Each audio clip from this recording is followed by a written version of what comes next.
Yo, chat. All right, let's jump back into this live stream. My fault about that, guys. Technical difficulties, which I do not appreciate one bit. But we are back. So here's what we're going to do. We're going to start where we left off. I'm going to start off with President Trump at the White House talking about exactly what happened with the capture. And then we're going to go into, Maduro being walked off the airplane, being led into the vehicle and driven to where he's going to be kept at. So I'll start off with us seeing some footage of that, and then we'll go to the White House. Same rules of engagement in the chat, guys. Hit that like button for me, and make sure you hit that subscribe button to join the fam. You will not be censored in the chat. You will not be blocked in the chat. Don't disrespect moderators. Don't disrespect each other. If you get out of hand, that's the only way that you get blocked or censored by the mods. Other than that, guys, have fun in the chat. Share your opinion. Keep it short. Keep it cordial. Keep it respectful. Let's jump right in.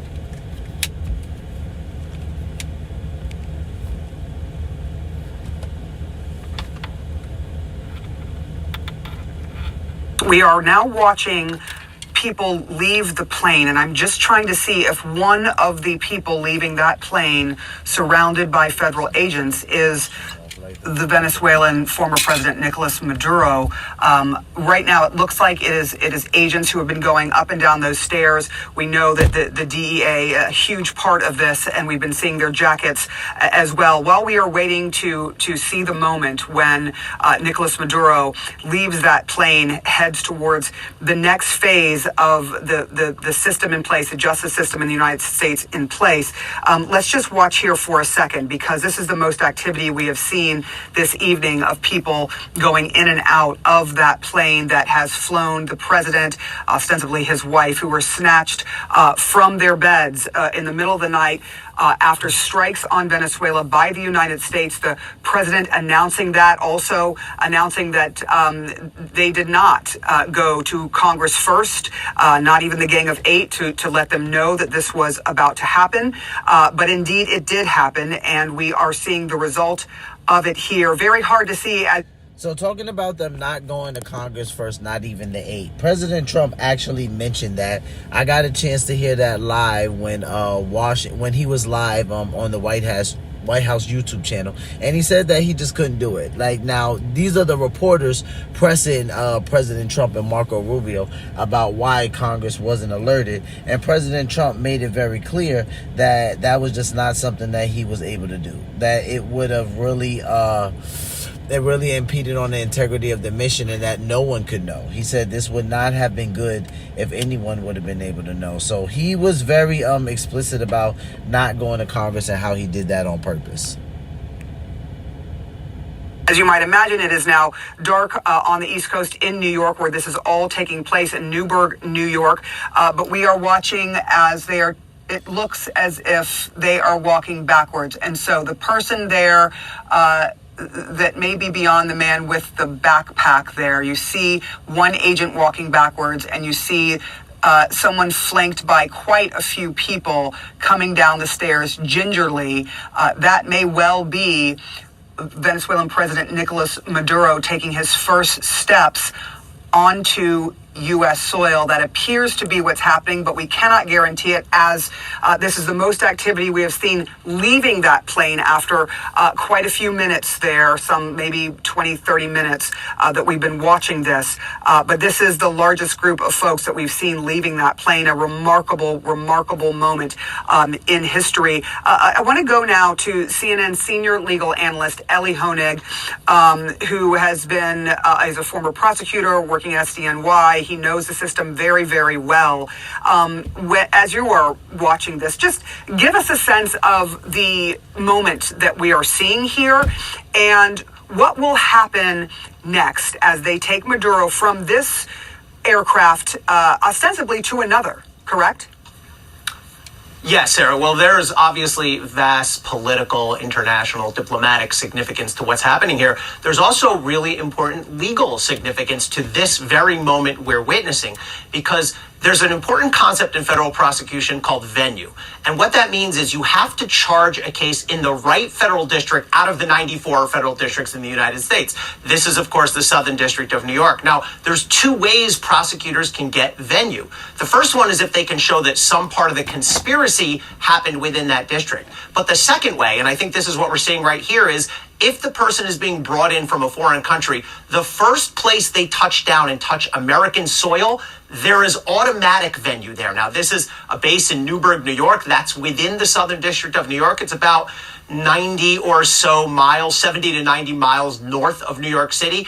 And so when I was in the Southern District of New York, we would use this very airport all the time if somebody who was wanted, somebody who was under indictment, was captured in a foreign country and then brought in. We would bring them to this airport because this ensures venue in the Southern District of New York. You heard President Trump earlier today at his press conference say, so you can see Maduro right there in the middle, and he's kind of surrounded around like all of the FBI, CIA, all the federal agents.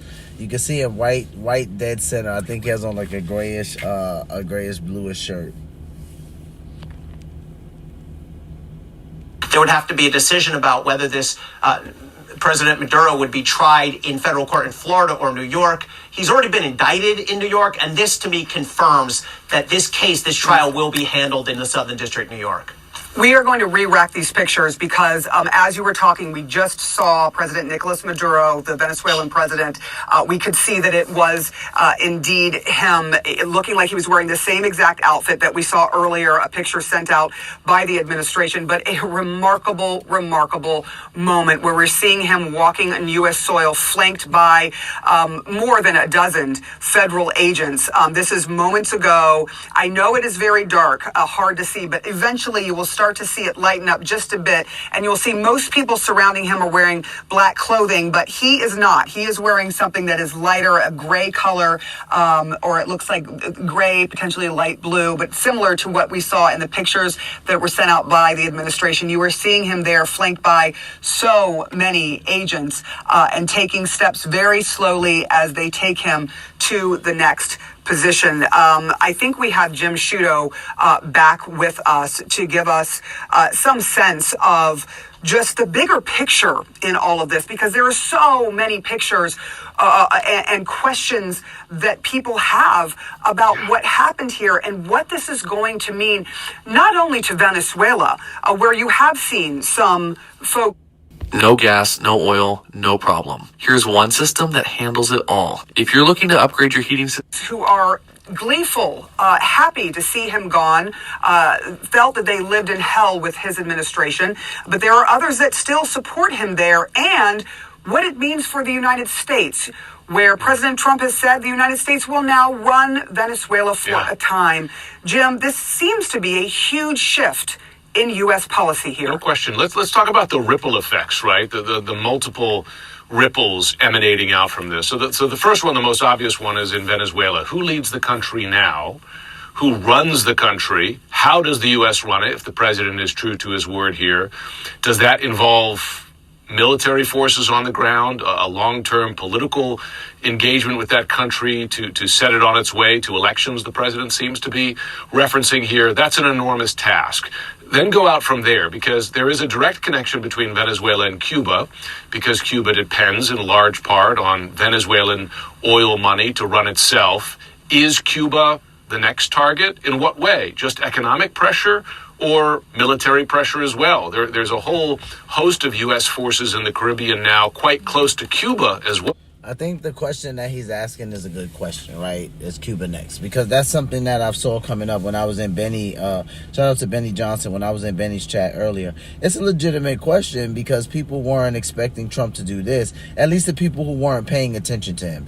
Anyone else knew. Like, there was a huge U.S. presence of ships near Venezuela. So some people were not very shocked by this. Others are like, oh my God, President Trump kidnapped President Maduro. What are we gonna do?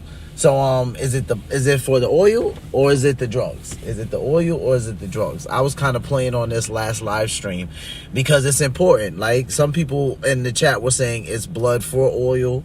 You know, it's blood for oil and drugs, right? It's the drugs. Which one do we think it is? well, we know that the Secretary of State, Marco Rubio, has an enormous interest there. Is that potentially a next target? Then you emanate further out from there to how do Russia and China, both of whom have direct interests in Venezuela, Russia in particular, from a security standpoint, there have been Russian forces on the ground there in the past, but also direct financial and economic interests there, given oil ties. How do they react? Do they attempt to stand in the way of this going forward? Could they cede an opposition to, let's say, U.S. forces are on the ground to disrupt the aftermath of this? It's possible. There's precedent for that. But also then, how do they read the U.S. approach to the other countries where the U.S., Russia, and China are coming into conflict? Ukraine, Taiwan, potentially. Do they read this as the U.S. being less interested in those conflicts, therefore perhaps more amenable to Russian control of or progress in Ukraine or Chinese threats to Taiwan? You know, those concentric circles of the ripples, Sarah Seidner, go out quite far from Venezuela and, of course, what we're watching right here in Newburgh, New York. And goodness, I was writing down on a piece of paper here a rough list of other U.S. operations to remove the leaders of other countries. Put Iraq there, right?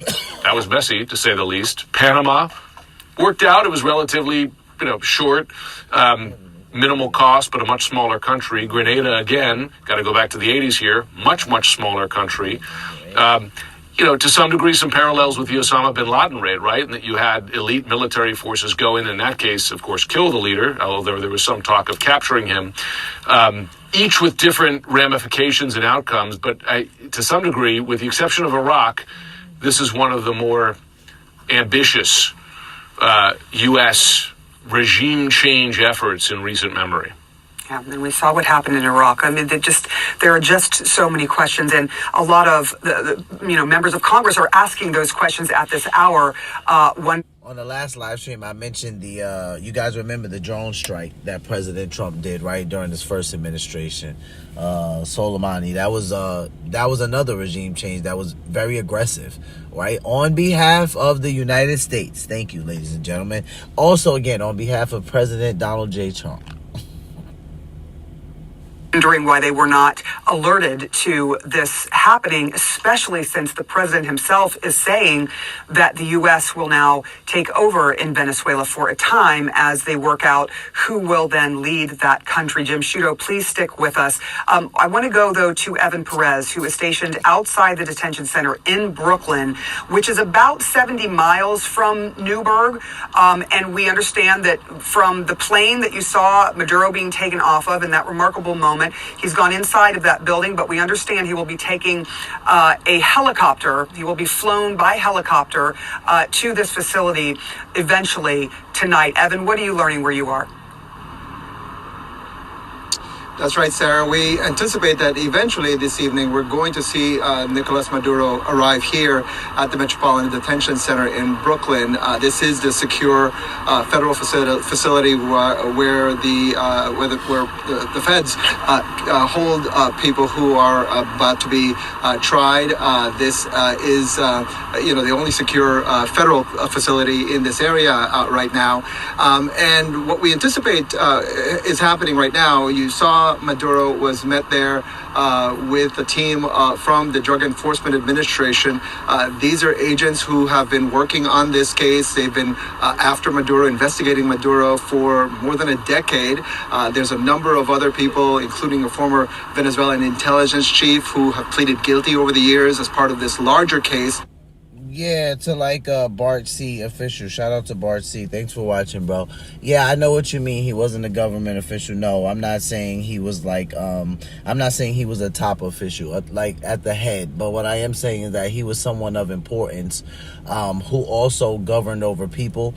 And President Trump did see him as a threat because he had made numerous threats to the United States before. The only reason why I'm so familiar with this is because during President Trump's first term, if I'm honest with you guys, I didn't start paying much attention to Donald Trump during his first term probably until about midway through, right? And really where he got a lot of my respect from, one, I'm not gonna lie to you guys, was from this hit. So as a veteran and being prior military, I'm just gonna tell you, in this particular category, this is where commander-in-chiefs tend to get my respect, how they govern and how they deal with other countries from a war standpoint. That matters to me because I'm a Marine, so I care about how the president governs us there. This is where Donald Trump started to get a lot of respect from me because I just appreciated how he handled it. I got tired of the commanders-in-chief that would come in and do all of this talking to people that meant really bad for the United States, and they weren't going to do anything about it. Now, for those of you that have never been to war or you're not veterans, you might not understand why President Trump got my respect from that drone strike. But during his first term, that really is, other than me paying attention to the economy and some things that were happening for me personally, that is where he got my respect from. So I followed that drone strike very closely, and that is where I was like, okay, like, I'm not gonna lie, I respect Donald Trump for the way that he handled that. A case that essentially has been built on over the years with information. You can see certainly in this indictment that was unsealed today, you can see some of the information that they've been developing over the years, including examples, what they say, what prosecutors say was Maduro essentially using the diplomatic protection of the Venezuelan government to protect drug traffickers. The world's first titanium nonstick pan. It'll blow your hair back.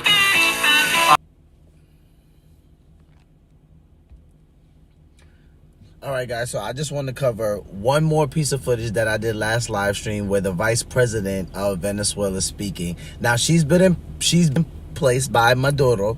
President Trump is very skeptical of her. He's extremely skeptical of her because she's been put in place by Maduro. Now, she is, a lot of people stand by this woman. She's actually very well known in Venezuela. Some people stand by her even a little bit more than Presidente Maduro. So let's see what she has to say. Apparently, she has demanded Maduro back. This was hilarious during the last live stream because everybody was like, yeah, that's not going to happen. So you can ask for him back all you want. You're not going to get him back. I'm dying to see how they try him. You know, is it a day-to-day trial? Are the American people going to get any insight on that? Are we going to get any access to that? Or is it just going to be private and then they're just going to lock him away somewhere? So let's jump into that next clip. And that one was this one.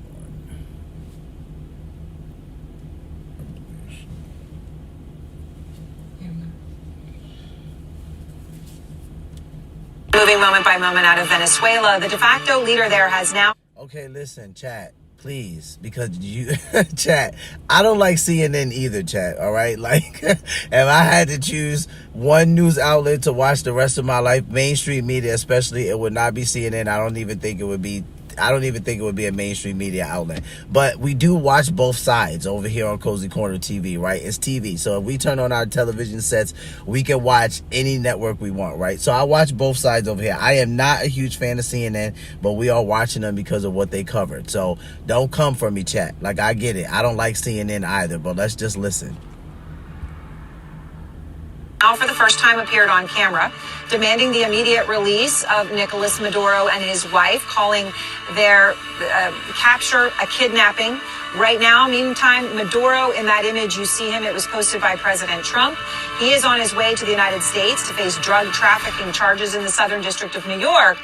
Meanwhile, the vice president of Venezuela, Maduro's vice president, her name is Delcy Rodriguez. She just spoke. We've got the audio in now. I want to play for you what she just said to Trump. We demand the immediate release of President Nicolas Maduro and his wife, the only president of the Bolivarian Republic of Venezuela. Coming out against Trump. And that is extremely significant, not just because she saw what happened hours ago to the guy on top of her, but also because President Trump, about 2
we got the statement from Vice President Delcy Rodriguez of Venezuela, which I just played. So now we're awaiting Trump's response to that. What does this actually mean? You are there in Mar-a-Lago with the president. What's the response from him? Yeah, and I don't think it will be a favorable response from the president. You know, he did sound fairly confident that Rodriguez would be going along with this plan. You know, after that press conference, he gave a phone call to the New York Post. So do you think that Delcy had to put out, that's the vice president of Venezuela, who's now the president. Do you think she had to put that statement out just for press? Because it says that she's working closely with President Trump, but we know President Trump better than she does, right? Like, she's clearly not getting Maduro back. She's not going to get him back. So what kind of deal do you think they're working out? I think they're working out how Venezuela is going to be run. Because after this clip, we're going to go over to the White House, and you guys are going to get to hear a little bit about President Trump. I did it on our last live stream. This live stream, I'm not going to listen to him as long because he's just, I'm not going to lie, he's kind of boring here. And then we're going to go to like Marco Rubio and then like some of like the war generals who are talking, and Pete Hegseth talks a little bit. But I think she just had to put this statement out there, like, just to put it out there, right? Like, hey, you came in and you just like stole our dude, like give him back. You know what I'm saying? Like she has to say that, right? But in all actuality, if she knows anything about Donald Trump, she knows that she's not going to get Maduro back. And actually, Rodriguez came up in that conversation. He was asked if U.S. troops would be on the ground in Venezuela running that country. And what he said was, quote, "No, if Maduro's vice president, if the vice president does what we want, we won't have to do that." And then he goes on to say, we're prepared. You know, we have a second wave that's much bigger than the first one. And so I do think, you know, now that Rodriguez is coming out and suggesting that she is not, in fact, on board with what the United States is doing down there, the president does seem to be setting up the prospect that the U.S. could go in with a second round of strikes. You know, he alluded to that in his press conference. He said that perhaps he didn't think it would be necessary, but saying pretty explicitly that he was ready to order that if the remnants of the Venezuelan regime didn't necessarily, you know, accede to the U.S. Running the country, which is what he said they would be doing. I think underscores how little we know about what exactly the U.S. role is going to be in Venezuela going forward. You know, after the president came out and really kind of shocked all of us by saying that we, the United States, in his words, would be running Venezuela, and then offered essentially no details about what that meant. This back and forth now between the president and the vice president of Venezuela only, I think, emphasizes how little we understand of how this will all proceed going forward. And now, of course, you hear the president suggesting that there could be a U.S. military role to ensure that the U.S. is able to run Venezuela. You know, he said in that press conference he wasn't afraid of boots on the ground. When I followed up with him and asked, you know, does he envision a prolonged U.S. military presence in that country, he didn't really answer, and he sort of pivoted to talking about the oil, which we know has been sort of a preoccupation of his in Venezuela. And so, you know, this is all setting up quite a dramatic, I think, day or week ahead as the U.S. works to ask. Yeah, W chat. Shout out to Cuz Ali. That's how you say your name, Cuzoli. He said Trump and Maduro are working together. You know, that would be insane if that was true, right? Like, I'm not going to dismiss any conspiracy theory at this point because literally we just ran up in a country and was like, give me that, and took 2 whole people. So I'm not going to dismiss that, but that would be insane if that were actually true. Like, at this point, with all of this stuff going on in the United States, I don't think anybody would be too shocked about anything, but that would just be insane if that were true. Shout out to Cuzzo. W chat. Ascertain who exactly is claiming power in Venezuela and works to assert their own power that the president now suggests that the U.S. has in Caracas, but without necessarily explaining what exactly that looks like and what exactly that could mean for the U.S. military going forward. Kevin Liptak, thank you very much in Palm Beach by Mar-a-Lago, where you were in that press conference with the president, an hour-long press press conference, I should note. Let's go live now back to Caracas, where Mary Mina has been on the ground for us throughout the day. Mary, as you and I have been talking over these past almost 6 hours, you have been saying that the vice president had been calling in to state media, but state media was, essentially not really programming, that she had just called in. There was speculation that she had left the country, even gone to Moscow. But then it turns out she is in Venezuela, and she appears to be at the vice president's quarters, and she had this meeting, and she was flanked by all of the military and other power players, including the Interior Ministry, and she gives that defiant statement. What are you hearing from people? Do people buy it in Venezuela?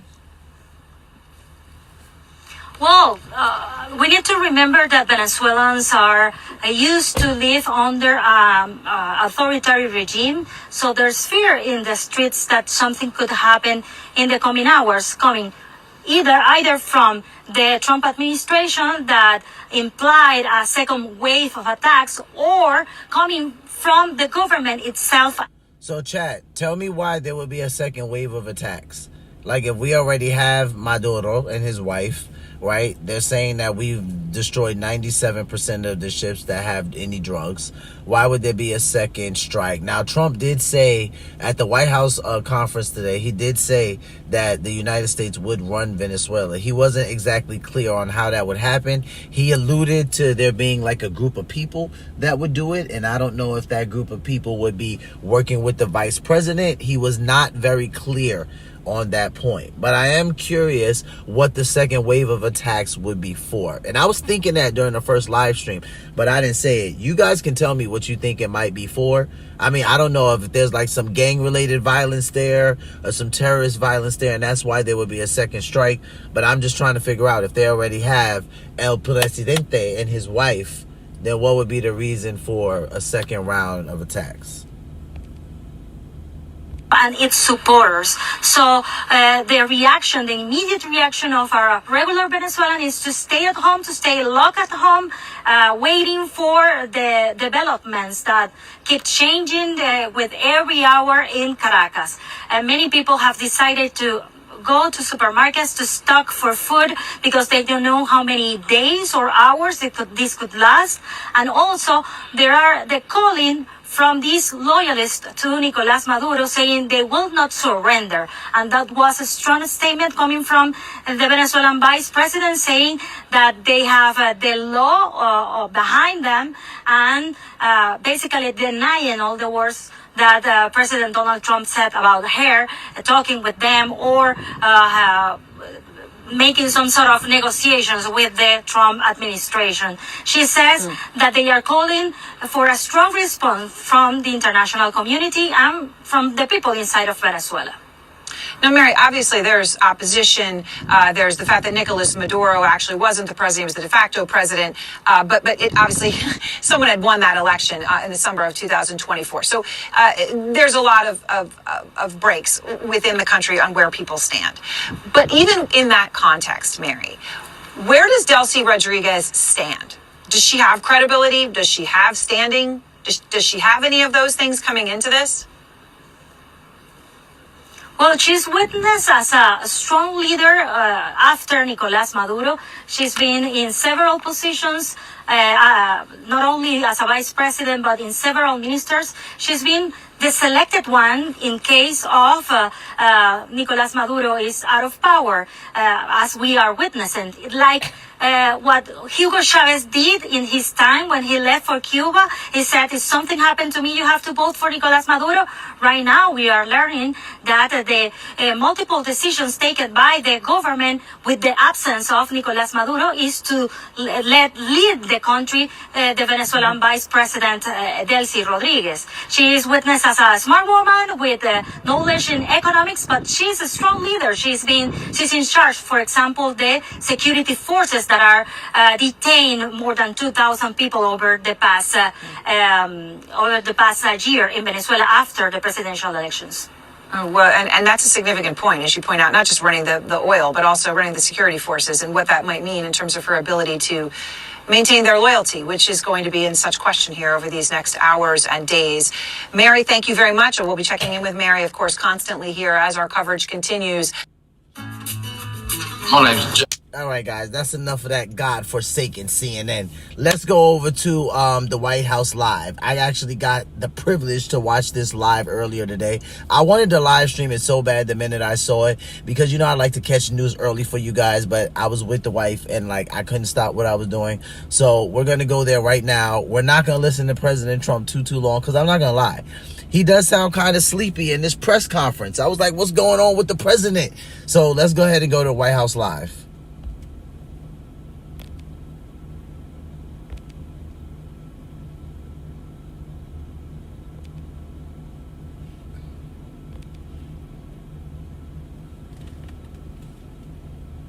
Christmas and New Year's, the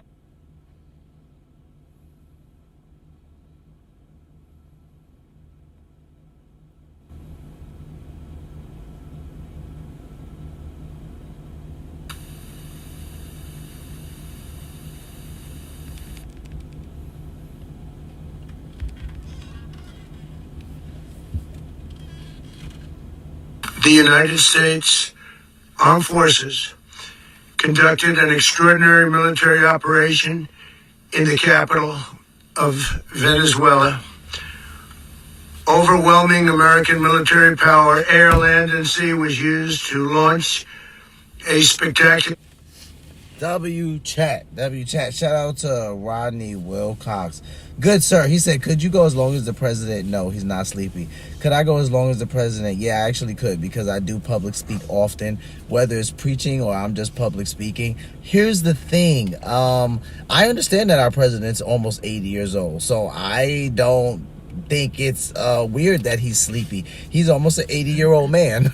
I just hate the fact that so many people were able to point it out. It kind of drove me a little bit crazy because they're like, oh, look at dopey Donald Trump, you know, and I'm like, dude, they conducted this strike at like 10:46 p.m. Eastern Standard Time. Like, who knows how long the guy's been up? He's like almost 80 years old. I mean, 27-year-olds nod off and fall asleep if they don't get enough sleep, right? So I just thought it was crazy how many people were just like coming at him like, oh, Donald Trump's falling asleep. And I'm like, oh man, here we go again. Let's jump back in. Shout out to you though, Rodney. Killer assault, and it was an assault like people have not seen since World War II. It was a force against a heavily fortified military fortress in the heart of Caracas to bring outlaw dictator Nicolas Maduro to justice. This was one of the most stunning, effective, and powerful displays of American military might and competence in American history.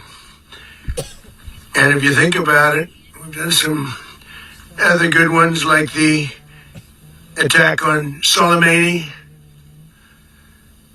the attack on al-Baghdadi, and the obliteration and decimation of the Iran nuclear sites just recently in an operation known as Midnight Hammer. All perfectly executed and done. No nation in the world could achieve what America achieved yesterday, or frankly, in just a short period of time. All Venezuelan military capacities were rendered powerless as the men and women of our military, working with U.S. law enforcement, successfully captured Maduro in the dead of night. It was dark. The lights of Caracas were largely turned off due to a certain expertise that we have. It was dark and it was deadly. But captured along with his wife, Celia Flores, both of whom now face American justice. Maduro and Flores have been indicted in the Southern District of New York, Jay Clayton, for their campaign of deadly narco-terrorism against the United States and its citizens. I want to thank the men and women of our military who achieved such an extraordinary success overnight with breathtaking speed, power, precision, and competence. You rarely see anything like it. You've seen some raids in this country that didn't go so well. They were an embarrassment. If you look back to Afghanistan, or if you look back to the Jimmy Carter days, they were different days. We're a respected country again, like never before. These highly trained warriors operating in collaboration with U.S. law enforcement caught them in a very ready position. They were waiting for us. They knew we had many ships out. So that part right there that President Trump just said, I wanted to pause it for a moment, is important, because a lot of people are saying, oh, this was a shock. He just ran in there and he just did it. This is kidnapping. He should be thrown in jail. Listen, people, we were ramping up to do this already. Like, I don't know how many of you guys, I think a lot of my subscribers pay attention to politics. So you guys know, like, there was a good United States military presence near Venezuela already, right? Especially because of the drugs and the ships and the whole like airstrikes with the ships and things like that. So we were already ramping up our presence for something big to happen. Surely we couldn't have thought that it was just going to be like a whole bunch of strikes on ships with drugs, right? Like, we do understand that there's Venezuelan oil there. We do understand some of the things Trump campaigned on. We do understand that this dude, like, I'm not saying that you gotta love him, like him, or hate him. I'm just saying, like, these are just facts about President Trump. He's a money guy, right? Like, this guy knows what he has to do to get what he needs to get. He's always been doing it in business. So the presidency isn't going to change how he maneuvers too much, right? So I wasn't shocked by this. I wonder how many of you guys are shocked by this. I think if there is any shock factor, it's maybe the fact of what some of the mainstream media is putting out there. Like, oh, President Trump ran in some dude's house in the middle of the night and grabbed him and his wife, you know, because that kind of paints a certain type of picture. But I mean, like, we really are, like, I mean, we're talking about El Presidente here. Like, Maduro's not exactly an angel. You guys do understand that, right? So, like, we just got to have some grace for our president. I know everybody doesn't like the way he handles things, but this is why I said, as a veteran, this is why he got my respect during his first term. Like, at some point, when the president's in office, he gets the people's respect or he completely loses it. Where President Trump got my respect during his first term is where he did the drone strike with Soleimani. So that guy, like I said, he wasn't top-notch official, but bad dude, bad intentions for America. Trump was aware of it, and he was like, that's the dude I'm taking out. And listen, as a person that fought for the country, he just got my respect that day. That's all I'm trying to say. In the sea, were just sort of waiting. They knew we were coming. So they were in what's called a ready position. But they were completely overwhelmed and very quickly incapacitated. If you would have seen what I saw last night, you would have been very impressed. I'm not sure that you'll ever get to see it, but it was an incredible thing to see. Not a single American service member was killed, and not a single piece of American equipment was lost. We had many helicopters, many planes, many people involved in that fight. But think of that, not one piece of military equipment was lost, not one service member was, more importantly, killed. The United States military is the strongest and most fearsome military on the planet by far. With capabilities and skills our enemies can scarcely begin to imagine. We have the best equipment anywhere in the world. There's no equipment like what we have. And you see that even if you just look at the boats. You know, we've knocked out 97% of the drugs coming in by sea. 90%. So you see, President Trump says it right there. We've knocked out 97% of the drugs coming by sea. W chat, shout out to Not Interested. China is thinking hard. Listen, after this clip here, we're going to go to a clip where some of the world leaders talk about how pissed off they are at President Trump. Like, they are mad. They are like, this dude crossed lines. The United States crossed lines. Like, we can't have this. Listen, Putin got something to say about it. China's pissed off about it. A lot of countries feel like President Trump crossed the line. It is what it is, man. Like, if they know this president, they shouldn't be shocked. UFO, AP, Magnus, shout out to you. Jesus Christ, we are so crooked. That's the United States for you, right? All right, let's keep watching, guys. Each boat kills on average, 25,000 people. We knocked out 97%. And those drugs mostly come from a place called Venezuela. We're going to run the country until such time as we can do a safe, proper, and judicious transition. So we don't want to be involved with having somebody else get in, and we have the same situation that we had for the last long period of years. So we are going to run the country until such time as we can do a safe, proper, and judicious transition. And it has to be judicious because that's what we're all about. We want peace, liberty, and justice for the great people of Venezuela, and that includes many from Venezuela that are now living in the United States and want to go back to their country. It's their homeland. We can't take a chance that somebody else takes over Venezuela that doesn't have the good of the Venezuelan people in mind. We've had decades of that. We're not going to let that happen. We're there now, and what people don't understand, but they understand as I say this, we're there now, but we're going to stay until such time as the proper transition can take place. So we're going to stay until such time as we're going to run it, essentially, until such time as a proper transition can take place. As everyone knows, the oil business in Venezuela has been a bust, a total bust, for a long period of time. They were pumping almost nothing by comparison to what they could have been pumping and what could have taken place. We're going to have our very large United States oil companies, the biggest anywhere in the world, go in, spend billions of dollars, fix the badly broken infrastructure, the oil infrastructure, and start making money for the country.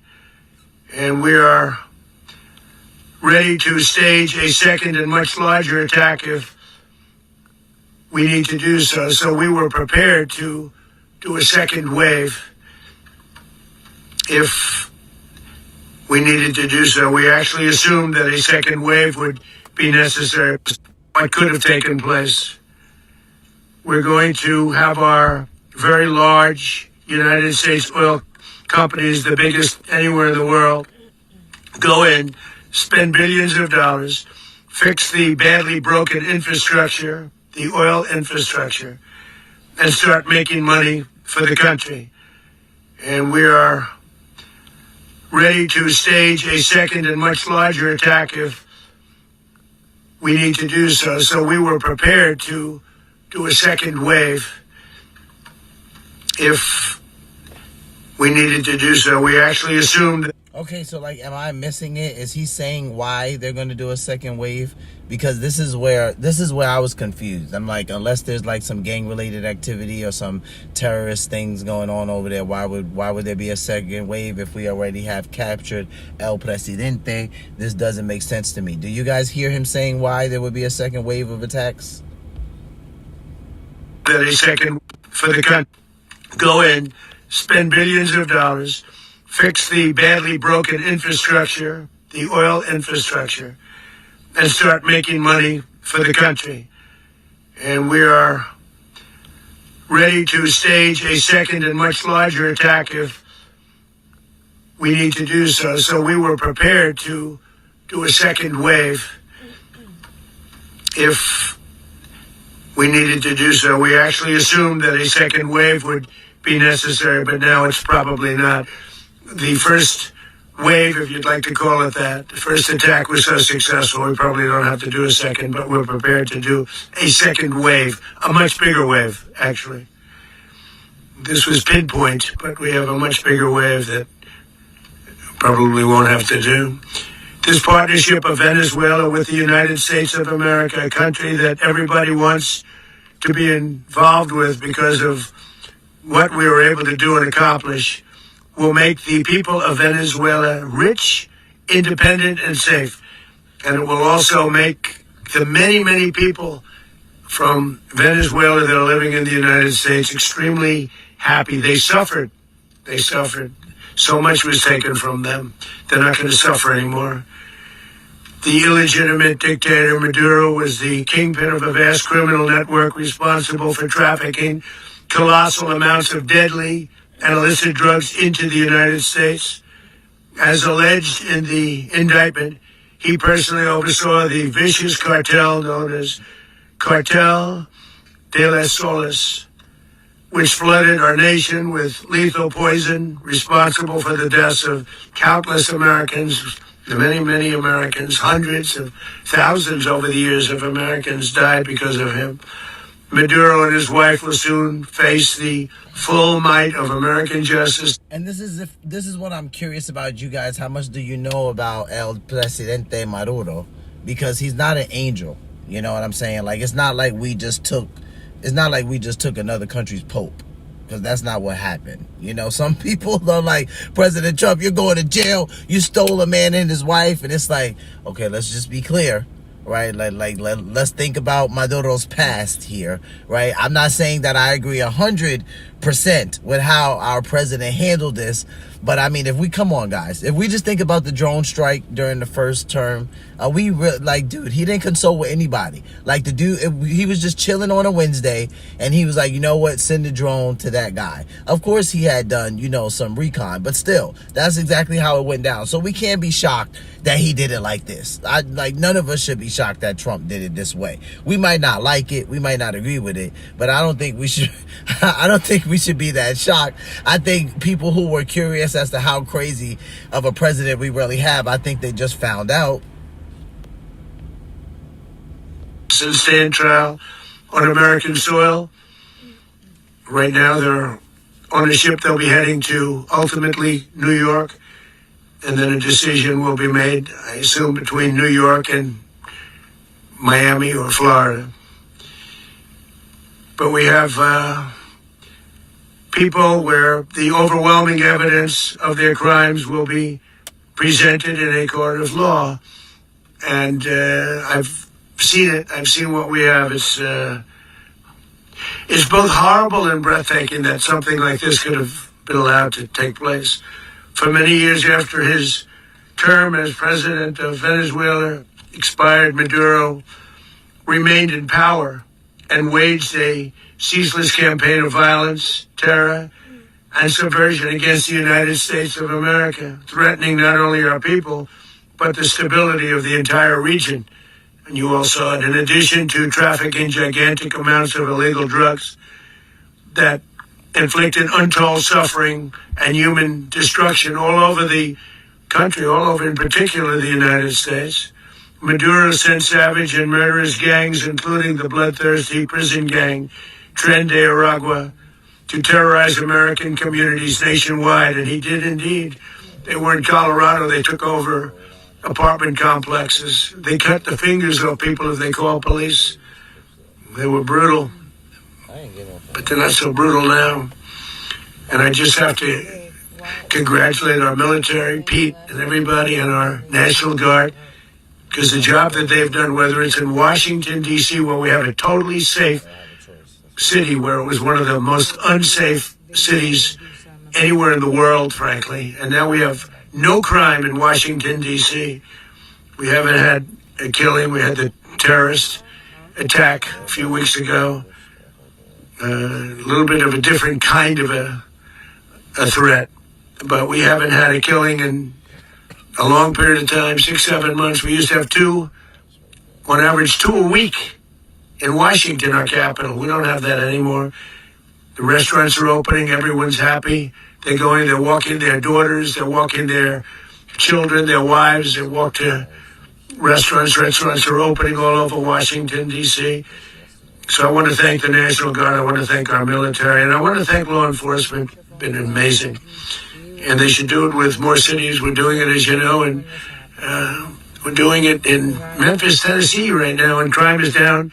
We've just sort of started a few weeks ago, but crime is down now 77%.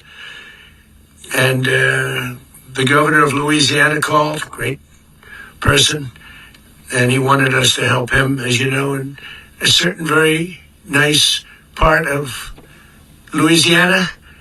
And we have done that. And it was a rough section, and we have crime down. I understand it's down to almost nothing already after 2.5 weeks. New Orleans, it's down to almost nothing. and we've only been there for 2.5 weeks. Can't imagine why governors wouldn't want us to help. We also helped, as you know, in Chicago, and crime went down a little bit there. We did a very small help because we had no working ability with the governor. The governor was a disaster, and the mayor was a disaster. But it knocked down crime. But we're pulling out of there when they need us. We'll know. You'll know. You'll be writing about it. And likewise, Los Angeles, where we saved Los Angeles early on, where the head of the police department made a statement that if the federal government didn't come in, we would have lost Los Angeles. That's long after the fires. That's when they had the riots in Los Angeles. We did a great job. Got no credit for it whatsoever, but that's okay. It doesn't matter. We don't need the credit. But we'll be pulling out when they need us. They'll call, or we'll go back if we have to. We'll go back. But we did a great job in various cities.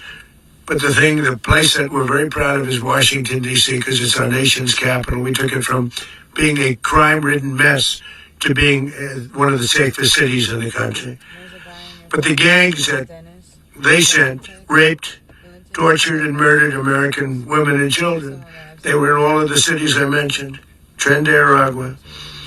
And they were sent by Maduro to terrorize our people, and now Maduro will never again be able to threaten an American citizen or anybody from Venezuela. They will no longer. So that's what I mean. When you hear President Trump say gang members of Tren de Agua was sent by Maduro, what do you think about that?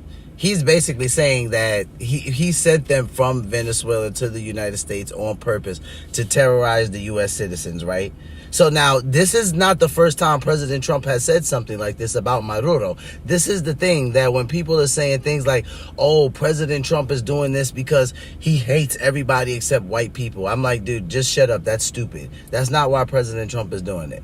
Like, there's lots of things that he said about President Maduro, like all of the problems we had over here with the Venezuelan immigrants. Do you not remember when President Trump put him and a couple of people from his cabinet put photos of all of those people on the White House lawn that they had arrested and the crimes that they had committed? Most of those people on there were from Venezuela at the time, right? Now, a lot of them have been deported since, but do you not remember the crimes that they had committed? Because a lot of them were surrounded around children being sexually assaulted. And they always put the person's first and last name, the crime that they committed, and what country they came from. Do you guys remember this? There were photos. They were going all across the White House lawn, and the press was going crazy because they couldn't believe that President Trump would do such a thing. And it's like, yeah, a lot of those criminals, if you remember the countries underneath their name, this was Venezuela. This was before President Trump did a lot of the deportations he's done so far, which I'll be honest, they haven't been a whole bunch. But yeah, you guys have to keep in mind that this is not like racially targeted. Like, people are like, he's doing this because he's a racist. I'm like, no, he's doing it because Maduro's disgusting. That's why he's doing it. Longer be threats.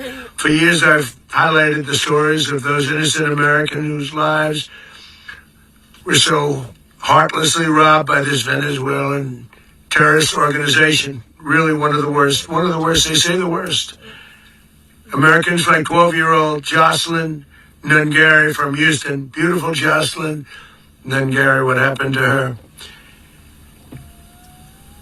They, as you know, they kidnapped, assaulted, and murdered by Tren de Aragua animals. They murdered Jocelyn and left her dead under the bridge. It was a bridge that will never be the same to so many people after seeing what happened. As I've said many times, the Maduro regime emptied out their prisons, sent their worst and most violent monsters into the United States to steal American lives. And they came from mental institutions and insane asylums. They came from prisons and jails. The reason I say both, they sound similar. Actually, prisons, a little bit more hostile, a little bit tougher. A mental institution isn't as tough as an insane asylum, but we got them both. They sent from their mental institutions, they sent from their jails, prisons. They were drug dealers, They were drug kingpins. They sent everybody bad into the United States. But no longer. And we have now a border where nobody gets through. In addition, Venezuela unilaterally seized and stole American oil, American assets, and American platforms, costing us billions and billions of dollars. They did this a while ago, but we never had a president that did anything about it. They took all of our property. It was our property. We built it. And we never had a president that decided to do anything about it. Instead, they fought wars that were 10,000 miles away. We built Venezuela oil industry with American talent, drive, and skill, and the socialist regime stole it from us during those previous administrations, and they stole it through force. This constituted one of the largest thefts of American property in the history of our country. Considered the largest theft of property in the history of our country. Massive oil infrastructure was taken like we were babies, and we didn't do anything about it. I would have done something about it.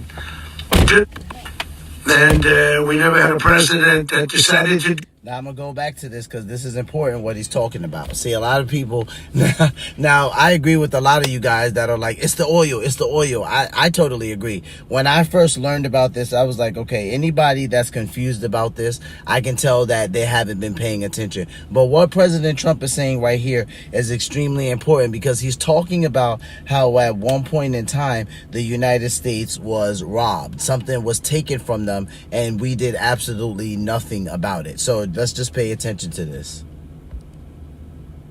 Do anything about it. Instead, they prisons. They were drug dealers. They were drug kingpins. They sent everybody bad into the... And they came from mental institutions and insane asylums. They came from prisons and jails. The reason I say both, they sound similar. Actually, prisons, a little bit more hostile, a little bit tougher. A mental institution isn't as tough as an insane asylum, but we got them both. They sent from their mental institutions, they sent from their jails, prisons. They were drug dealers, they were drug kingpins, they sent everybody bad into the United States. But no longer, and we have now a border where nobody gets through. In addition, Venezuela unilaterally seized and stole American oil, American assets, and American platforms, costing us billions and billions of dollars. They did this a while ago, but we never had a president that did anything about it. They took all of our property. It was our property. We built it. And we never had a president that decided to do anything about it. Instead, they fought wars that were 10,000 miles away. We built Venezuela oil industry with American talent, drive, and skill, and the socialist regime stole it from us during those previous administrations, and they stole it through force. This constituted one of the largest thefts of American property in the history of our country. Considered the largest theft of property in the history of our country. Massive oil infrastructure was taken like we were babies, and we didn't do anything about it. I would have done something about it. America will never allow foreign powers to rob our people or drive us back into and out of our own hemisphere. That's what they did. Furthermore, under the now deposed dictator Maduro, Venezuela was increasingly hosting foreign adversaries in our region and acquiring menacing offensive weapons that could threaten U.S. interests and lives. And they used those weapons last night. Potentially in league with the cartels operating along our border.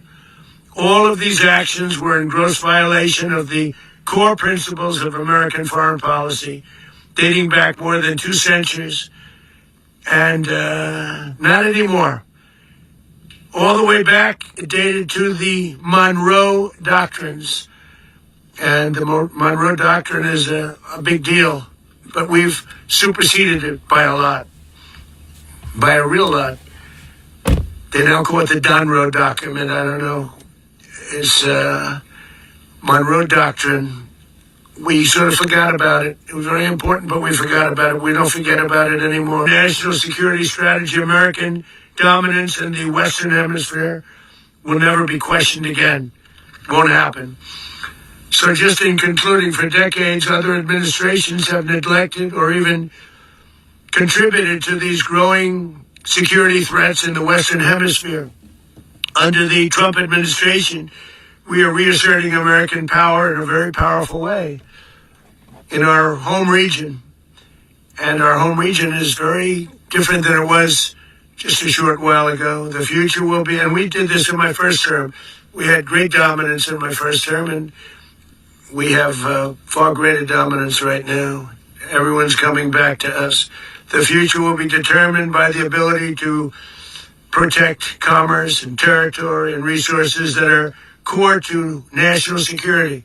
These are core to our national security. Just like tariffs they made our country rich, and they've made our national security stronger than ever before. All right, so Trump's going to go into tariffs and all of that other stuff that we don't really care about because he spoke about it before and we're just informed. Let me go over to Pete Hegseth. Hold on, guys.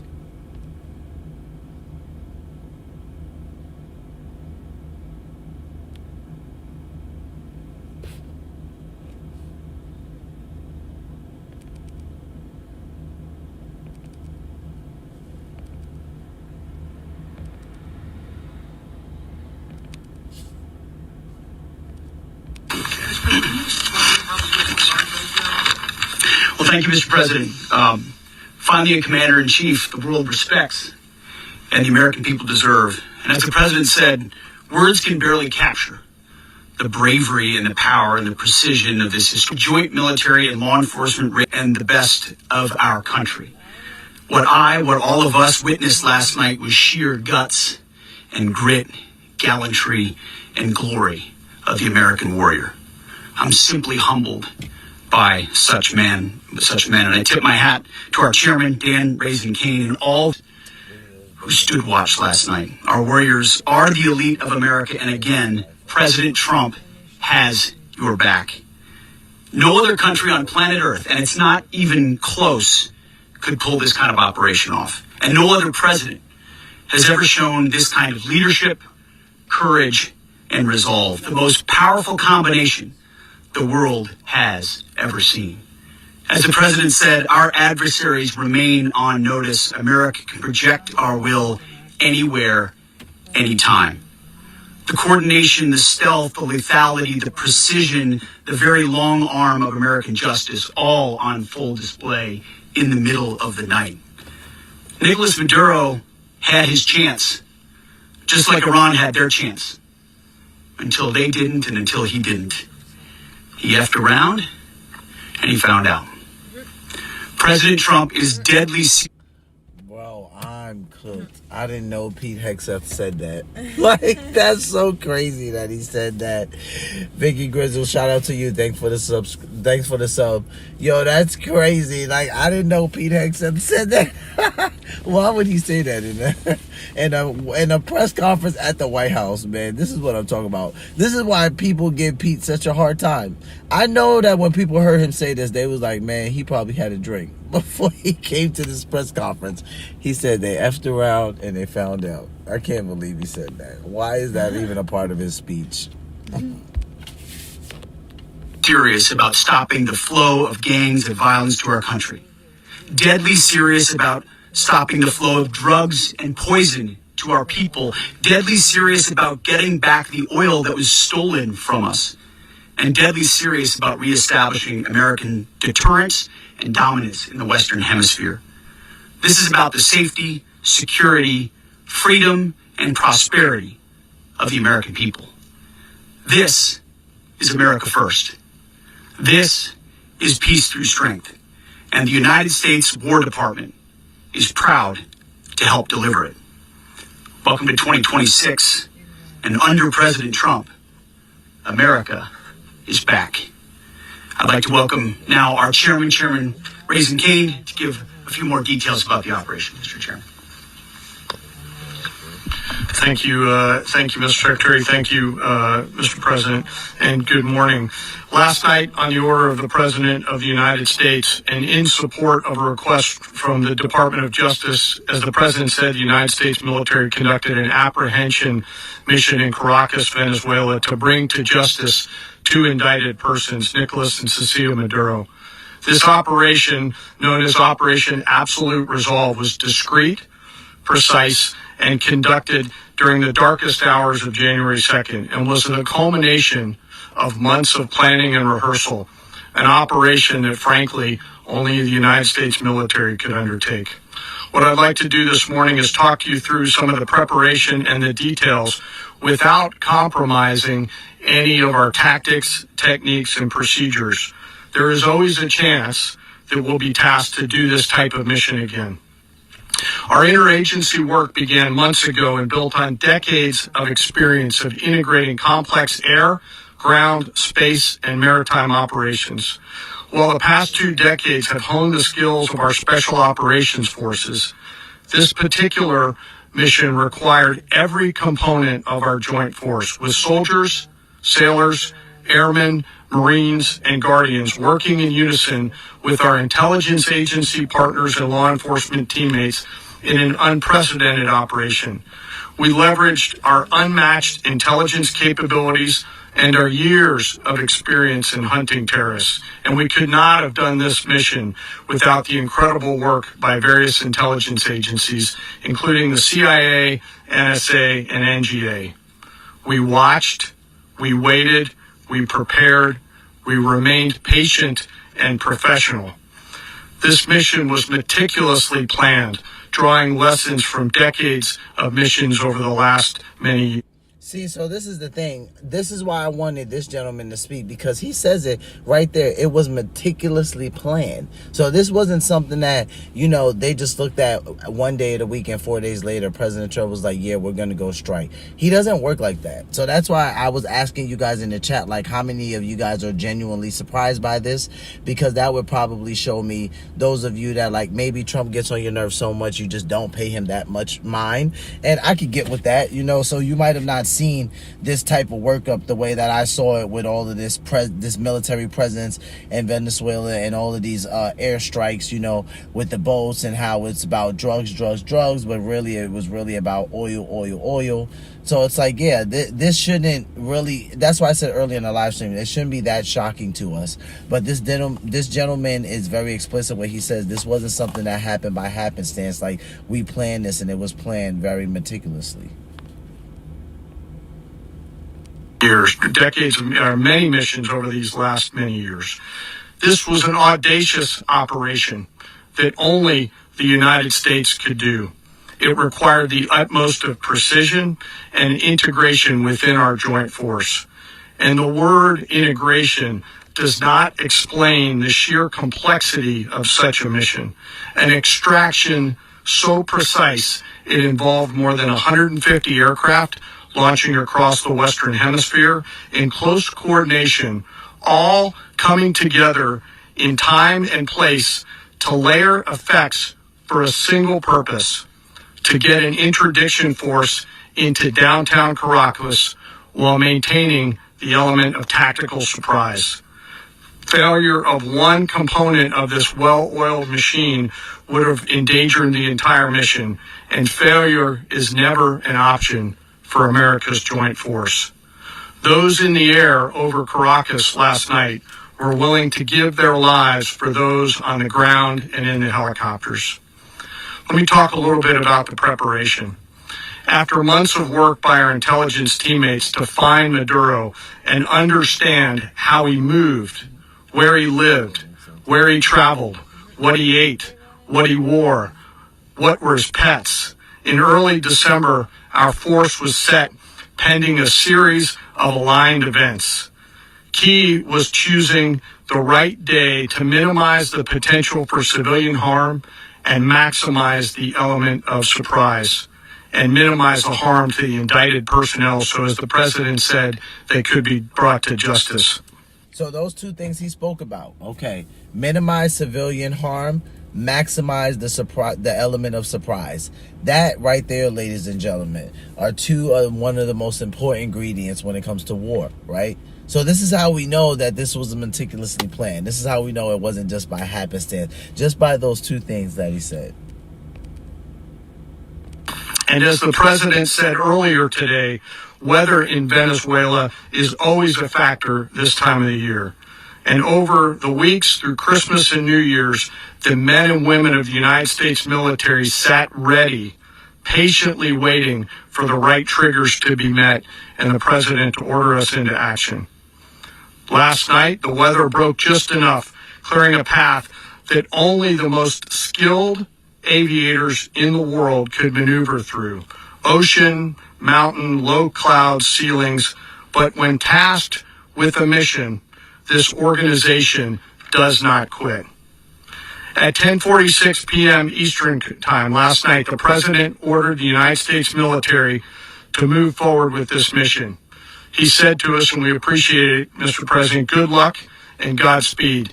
And those words were transmitted to the entire joint force. Over the course of the night, aircraft began launching from 20 different bases on land and sea across the Western Hemisphere. In total, more than 150 aircraft, bombers, fighters, intelligence, reconnaissance, surveillance, rotary wing were in the air last night. Thousands and thousands of hours of experience were airborne. Our youngest crew member was 20, and our oldest crew member was 49. And there's simply no match for American military might. As the night began, the helicopters took... I'm telling you, man, you got to appreciate that range. 20 to 49. Shout out to the United States military, man. Off with the extraction force, which included law enforcement officers, and began their flight into Venezuela at 100 feet above the water. As they approached Venezuelan shores, the United States began layering different effects provided by Spacecom, Cybercom, and other members of the interagency to create a pathway. Overhead, those forces were protected from aircraft. Listen, guys, I just appreciate what this man is saying about our military, because I didn't just chime in to say that just as like something to say really quick. I actually mean it. 20 to 49. Listen, when I was on active duty in the Marine Corps, listen, I would run PFTs with gunnery sergeants, right, that are 49 years old. These dudes are doing their 3 mile in under 22 minutes. Like this is no joke. Now, granted, this is the Marine Corps we're talking about here, so I am a little biased. Even though I love all of my military, I love all of my country's military. I'm just saying, these 49-year-old gunnery sergeants that I was running in the Marine Corps was doing their 3 mile under 22 minutes. So shout out to the United States military. Aircraft were protected by aircraft from the United States Marines, the United States Navy, the United States Air Force, and the Air National Guard. The force included F-22s, F-35s, F-18s, EA-18s, E-2s, B-1 bombers, and other support aircraft, as well as numerous remotely piloted drones. As the force began to approach Caracas, the Joint Air Component began dismantling and disabling the air defense systems in Venezuela, employing weapons to ensure the safe passage of the helicopters into the target area. The goal of our air component was, and always will be to protect the helicopters and the ground force and get them to the target and get them home. As the force crossed the last point of high terrain where they'd been hiding in the clutter, we assessed that we had maintained totally the element of surprise. As the helicopter force ingressed towards the objective at low level, we arrived at Maduro's compound at 1:01 a.m. Eastern Standard Time, or 2:01 a.m. Caracas local time, and the apprehension force descended into Maduro's compound and moved with speed, precision, and discipline towards their objective, and isolated the area to ensure... Chat, shout out to Fred. Fred said, we need to move to Ukraine next. Tell Vladimir Putin he needs to be in a cell next to face the American justice for genocide and illegal war in Ukraine. Fred, you are preaching, bro. But guess what's going to happen? I don't think that's going to happen, bro. because now, Venezuela is different. I mean, let's just be honest. We're talking about apples and oranges here. Venezuela is different, right? If the United States tried that with Russia, we'd be at war, bro. Like, that's World War III for sure. You agree, Chad? I'm just saying. I agree with Fred and what he's saying, but if Putin needs to pay for certain things, but if the U.S. pulled out with Russia, we're going to war. See or no? The safety and security of the ground force while apprehending the indicted persons. On arrival into the target area, the helicopters came under fire, and they replied with that fire with overwhelming force in self-defense. One of our aircraft was hit, but remained flyable, and as the president said... All right, shout out to the chat. Quantum Twist said, no, I don't agree. All right, Quantum, what you don't agree with? You think that the United States could run up in Russia and grab Putin and his wife for what Putin did to Ukraine, and it's going to be all good? I just want to know if that's what you think. Us Venezuelans are celebrating still. Have you not seen us in the news? Millions of us are in the streets right now celebrating. Oh yeah, Quantum, no, I know that. Listen, this is why earlier in the live stream, I was trying to tell people, like, Maduro's not an angel. Like, a lot of people are sitting there upset, and they're like, Donald Trump just went and captured a man and his wife. And I'm like, bro, you guys don't understand the type of person Maduro is. Like, Trump's been talking about him for some time, whether it's dealing with the Venezuelans that have been committing crimes in the U.S. or whatever's been going on in Venezuela itself. So trust me, I do know that. But I'll tell you something, Quantum. Venezuela is different from Russia. It's very different. And if the United States ran up in Russia and grabbed Putin and his wife, we'd be in World War III. I'm not saying that the U.S. wouldn't do it. I'm just saying that if we did do it, that it'd be World War III. And earlier today, all of our aircraft came home, and that aircraft remained flyable during the rest of the mission. As the operation unfolded at the compound, our air and ground intelligence teams provided real-time updates to the ground force, ensuring those forces could safely navigate the complex environment without unnecessary risk. The force remained protected by overhead tactical aviation. Maduro and his wife, both indicted, gave up and were taken into custody by the Department of Justice, assisted by our incredible U.S. military with professionalism and precision, with no loss of U.S. life. After securing the indicted persons, the force began to prep for departure. Helicopters were called in to exfiltrate the extraction force, while fighter aircraft and remotely piloted aircraft provided overhead coverage and suppressive fire. There were multiple self-defense engagements as the force began to withdraw out of Venezuela. The force successfully exfiltrated and returned to their afloat launch bases, and the force was over the water at 3:29 a.m. Eastern Standard Time with indicted persons on board. And both Maduro and his wife were embarked aboard the USS Iwo Jima. In closing, what we've witnessed today is a powerful demonstration of America's joint force. We think, we develop, we train, we rehearse, we debrief, we rehearse again and again, not to get it right, but to ensure that we cannot get it wrong. Our jobs are to integrate combat powers so when the order comes, we can deliver overwhelming force at the time and the place of our choosing against any foe anywhere in the world. I am immensely proud today of our joint force and filled with gratitude to represent them here today. There is simply no mission too difficult for these incredible professionals and the families that stand by them and support them. As we stand here this morning, our forces remain in the region at a high state of readiness, prepared to project power, defend themselves, and our interests in the region. This operation is a testament to the dedication and unwavering commitment to justice and our resolve to hold accountable those who threaten peace and stability. In closing, an unwavering commitment to justice and our resolve to hold accountable those who threaten peace and stability. In closing, I want to express my heartfelt gratitude to the brave men and women who executed this mission. Their courage and tireless commitment to our nation are what makes us strong. Thank you, Mr. Secretary, and thank you, Mr. President. Well, I don't have much to add to what you've heard now, other than... Okay, so we already know Marco Rubio. We already know how Marco could be, right, guys? So Marco is going to come straight up. And, yeah, he's dry, he's cutthroat, and he's just like, listen, I hope people understand now that you don't have a president that just talks. So I was waiting for Marco to come up. He was the main event to me when I watched this earlier. So let's take a listen. Than the following. It makes us strong. Thank you, Mr. Secretary, and thank you, Mr. President.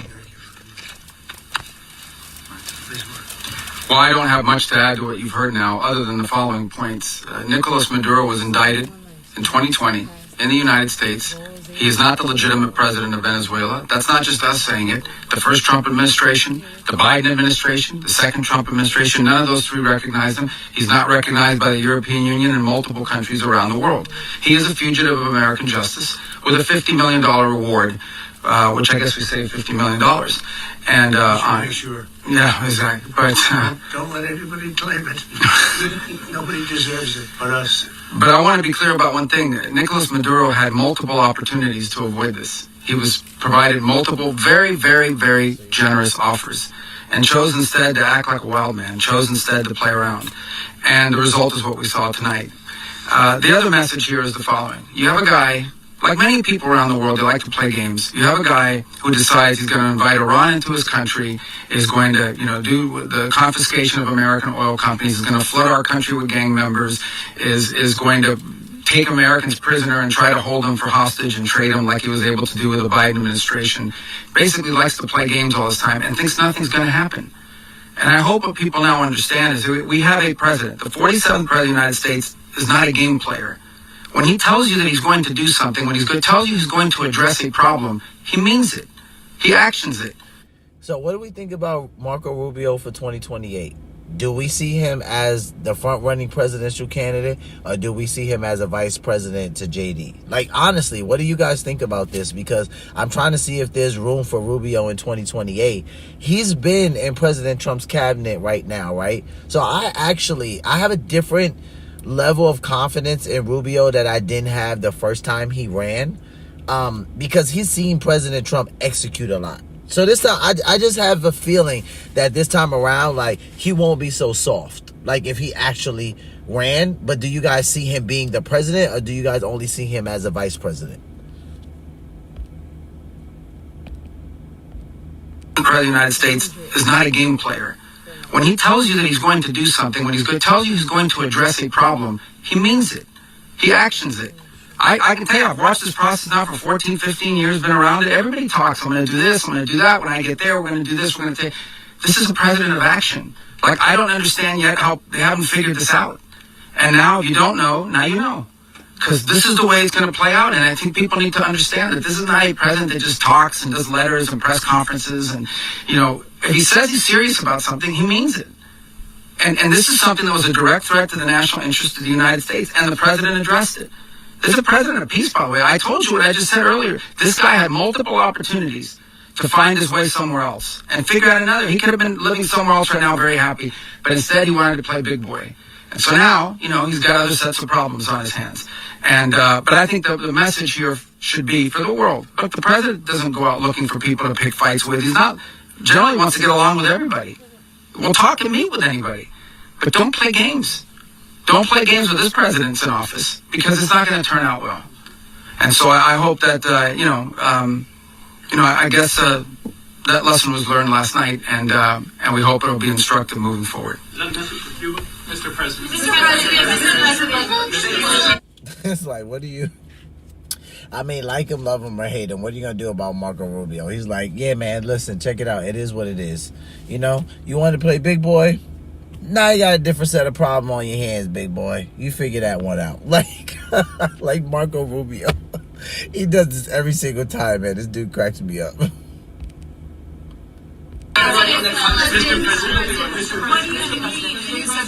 Please. Run Venezuela. So who's in power right now? But we're going to be running it with a group, and we're going to make sure it's run properly. We're going to rebuild the oil infrastructure, which will cost billions of dollars. It'll be paid for by the oil companies directly. They will be reimbursed for what they're doing, but it's going to be paid. And we're going to get the oil flowing the way it should be. As you know, it was just a minor flow. It was actually a minor flow for what they have.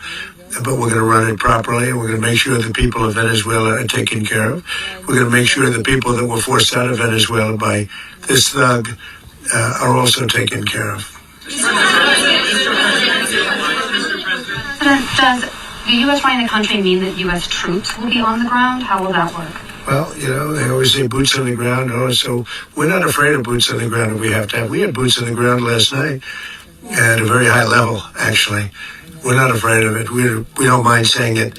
But we're going to make sure that that country is run properly. We're not doing this in vain. This is a very dangerous attack. This is an attack that could have gone very, very badly. Could have gone very badly. We could have lost a lot of people last night. We could have lost a lot of dignity. We could have lost a lot of equipment. The equipment is less important, but we could have lost a lot. And we're going to make sure that this is proper. We're there now. We're ready to go again if we have to. We're going to run the country right. It's going to be run very judiciously, very fairly. It's going to make a lot of money. We're going to give money to the people. We're going to reimburse people that were taken advantage of. We're going to take care of everybody. It's very important. We couldn't let them get away with it. You know, they stole our oil. We built that whole industry there, and they just took it over like we were nothing. And we had a president that decided not to do anything about it. So we did something about it. We're late, but we did something about it. Yeah, please. Mechanism by which you're going to run the country? Are you going to designate a U.S. official Yes, to coordinate? it's all being done right now. We're designating people. We're talking to people. We're designating various people, and we're going to let you know who those people are. Would run Venezuela. Well, it's largely going to be, for a period of time, the people that are standing right behind me. We're going to be running it. We're going to be bringing it back. It's a dead, you know, I talk about it. Okay, so there's one part of the answer. The reporter asked who's going to be running Venezuela, right? Remember I told you guys that earlier in my last live stream, I said that President Trump alluded to that it would be a group of people, but he wasn't specific. Right now, he says that it will be some of the people behind him. So we know he has Marco Rubio, I think, to his right, Pete Hegseth to his left. So we got the Secretary of State, Secretary of War. I mean, it makes sense that these two people would be assisting him in doing this. Also, the Vice President of Venezuela, who's now the president, she's in place. President Trump hasn't said that he was going to take her out of place, but he doesn't fully trust her, and you can tell that because he said time and time again, you know, I don't know, we'll see. She was put in place by Maduro, so we'll see. Dead country. A year and a half ago, we were a dead country. Now we're the hottest country anywhere in the world. We're a country doing better than any country anywhere in the world. And it required leadership. Venezuela has a lot of bad people in there, a lot of bad people that shouldn't be leading. We're not going to take a chance that one of those people take over for Maduro. So you can look at, and others, we have fantastic people, including people in the military. So we're going to have a group of people running it until such time as it can be put back on track, make a lot of money for the people, and give people a great way of life, and also reimbursement for people in our country that were forced out of Venezuela. Rubio would be... You said earlier today that you weren't going to back Machado to come back and be the opposition leader in your Fox and Friends interview. And then you also mentioned the Vice President of Venezuela. Are you going to work with the Vice President of Venezuela, or how do you foresee the relationship Well, I going? understand she was just sworn in, but she was, as you know, picked by Maduro. So Marco's working on that directly. He just had a conversation with her, and she's essentially willing to do what we think is necessary to make Venezuela great again. Very simple. Mr. President, Colombian President Gustavo Petro, a couple weeks ago, he said he's got to watch his ass. And today, he said he's not concerned about anything happening to him in the aftermath of this operation. So, just what your message is Well, about he that? has cocaine mills. He has factories where he makes cocaine. And yeah, I think I stick by my first statement. He's making cocaine. They're sending it into the United States. So he does have to watch his ass. Did you notice notify any members of Congress in advance? Marco, do you want to talk about that? Because you were involved. Sure. We call members of Congress immediately after. This was not the kind of mission. Have to watch his ass. There's factories where he makes cocaine. To him in the aftermath of this. Mr. President, Colombian President Gustavo Petro, a couple weeks ago he said he's got to watch his ass.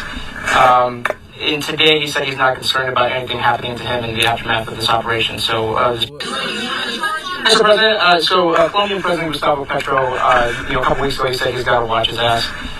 Oh, so now he's talking about the Colombian president. Okay, let's listen. And today he said he's not concerned about anything happening to him in the aftermath of this operation. Just what your message is. Well, he has cocaine mills. He has factories where he makes cocaine. And yeah, I think I stick by my first statement. He's making cocaine. They're sending it into the United States. So he does have to watch his ass. Oh, Colombia. You're going to be next. You better behave yourself. Gonna get got. Mr. President, did you notify any members of Congress in advance? Marco, do you want to talk about that? Because you were involved. Sure. We call members of Congress immediately after. This was not the kind of mission that you can do congressional notification on. It was a trigger-based mission in which conditions had to be met night after night. We watched and monitored that for a number of days. So it's just simply not the kind of mission you can call people and say, hey, we may do this at some point in the next 15 days.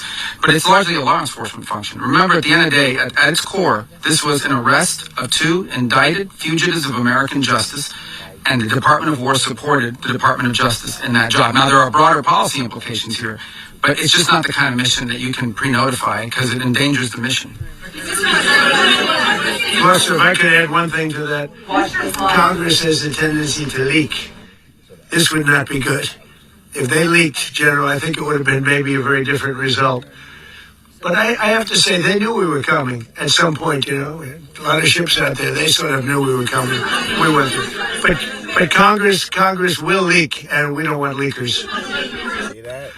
So if I could add one thing to that. The Department of, but it's a leader-based mission. Congress in advance. Marco, do you want to talk about that? Because you were. So I have to rewind it because we got to go through it again. We got to hear Marco's response because you knew someone was going to ask. Let's talk about you asking Congress in advance, right? President Trump immediately says, Marco, you want to handle this? Why? Because he's the Secretary of State. So let's listen. Sure. We call members of Congress immediately after. This was not the kind of mission that you can do congressional notification on. It was a trigger-based mission in which conditions had to be met night after night. We watched and monitored that for a number of days. So it's just simply not the kind of mission you can call people and say, hey, we may do this at some point in the next 15 days. But it's largely a law enforcement function. Remember, at the end of the day, at its core, this was an arrest of 2 indicted fugitives of American justice, and the Department of War supported the Department of Justice in that job. Now, there are broader policy implications here, but it's just not the kind of mission that you can pre-notify because it endangers the mission. Plus, if I could add one thing to that, Congress has a tendency to leak. This would not be good. If they leaked, General, I think it would have been maybe a very different result. But I have to say, they knew we were coming at some point, A lot of ships out there, they sort of knew we were coming. We went through. But Congress will leak, and we don't want leakers. Dude, the fact that the president will go on record to say that's crazy work. I mean, we can't say he's completely wrong because we have seen it. And today and yesterday, I haven't spent much time because it's already past midnight reacting to how the Democrats really feel about this, how the left feels about it. Not yet, because we are going to spend time doing that. And we already know what's happening, guys, is there going to be a censure. What's going to happen? A Senate hearing, because you already know they're going this right here. We already know that I could already hear Jasmine Crockett and Cory Booker and Chuck Schumer and AOC. I can already hear them saying, we have a president that's a kidnapper. He's committed. We need to impeach him. He's committed a crime. I can already hear it while they're dismissing everything Maduro has been doing. So this is just going to become, what do we think is going to happen after this? Because I already know the left. Cory Booker's losing his mind. Hakeem Jeffries, he's probably not even asleep right. He probably can't even sleep right now. one of the only people to watch this all play out live. What was Maduro doing when the U.S. forces entered what I assume would be his home? And also, was there any point where the U.S. was considering if Maduro pushed back or resisted killing Maduro? It could have happened. It could have happened. He was trying to get into a safe place. You know, the safe place is all steel. And he wasn't able to make it to the door because our guys were so fast. They went through the opposition so fast. And there was a lot of opposition. You know, people were wondering, do we get them by surprise? Sort of surprised, but they were waiting for something. There was a lot of opposition. There was a lot of gunfire. You saw some of it today. But he was trying to get to his safe place, which wasn't safe because we would have had the door blown up in about 47 seconds, they say on average, regardless of how thick the steel was. It was a very thick door. It was a very heavy door, but he was unable to get to that door. He made it to the door. He was unable to close it. Go ahead, finish. To be in the time being right now, do you know his exact Well, whereabouts? eventually, ultimately, in the near future, he's going to be brought to New York. And where is he going to be held? Where is he going to be held in New York? Do you know? That's going to be up to the officials that do these things. Mr. President, the U.S. has something of a mixed track record of ousting dictators without necessarily a plan for what comes afterwards. Not with Did me, that weigh on your decision? well, that's why we had different presidents, but with me, that's not true. With me, we've had a perfect track record of winning. We win a lot, and we win. If you look at Soleimani, you look at al-Baghdadi, you look at the Midnight Hammer. Midnight Hammer was incredible. Right now, you wouldn't have peace in the Middle East. We have essentially peace in the Middle East because of that. If we weren't successful with Midnight Hammer, you wouldn't have peace in the Middle East. So, with me, you've had a lot of victory. You've had only victories. You've had no losses. Yeah. How long do you expect the U.S. to run Venezuela? And that's the thing. We got to ask ourselves, can anybody really argue with that? He says, with me, you've only had victories, right? I'm not saying like, now, I'm not talking to if you like the president or if you voted for the president, but he's saying with me, you've only had victories. You might have not liked the way he's going about it, right? But it's like, you agree when President Trump says that, you know? I guess don't think about ICE right now and immigration, but he's talking about as far as like dealing with like, you know, international dealings. Personally, I think he handles himself well. It does matter how a country takes to the leader of that war, right? If you are the type of president that comes off like F around and find out, people hesitate, right? Point blank period, they hesitate. If you are weak, they do what they want. And we saw Putin do that when Biden was in office, took complete advantage of them. And how soon do you want Venezuelan people to hold elections? So I'd like to do it quickly, but it takes a period of time. You know, we're rebuilding. We have to rebuild their whole infrastructure. The infrastructure is rotted. It's actually very dangerous. It's blow-up territory. Oil is very dangerous. It's a very dangerous thing to take out of the ground. It can kill a lot of people. It has killed a lot of people doing just that. The infrastructure is old. It's rotted. Much of it is stuff that we put there 25 years ago. And we're going to be replacing it, and we're going to take a lot of money out so that we can take care of the country. Yeah. Are you saying that Secretary Rubio and Mr. President, China, Russia, and Iran have interests in Venezuela. How does this operation affect your relationships with them when Well, it in comes terms to of oil China and and Russia, Russia when we get things straightened out. But in terms of other countries that want oil, we're in the oil business. We're going to sell it to them. We're not going to say we're not going to give it. In other words, we'll be selling oil probably in much larger doses because they couldn't produce very much because their infrastructure was so bad. So we'll be selling large amounts of oil to other countries, many of whom are using it now, but I would say many more will come. Are you saying that, Mr. President, are you saying that? Oh. Mr. President, thank you. What is your message to the people of Venezuela today? Of course, the civilian population specifically, they have a lot of questions. What is your message to the people of Venezuela? You're going to have peace, justice. You're going to have some of the riches that you should have had for a long period of time was stolen from you. But you're going to have peace and you're going to have safety. You're going to have justice. You're going to have a country. You're going to have a real country. You're going to have potentially a great country. You know, if you go back 20 years, maybe even a little longer ago, that was a great country. And they destroyed it. Remember I said that if we lose this election, the United States will be Venezuela on steroids. That's what would have happened.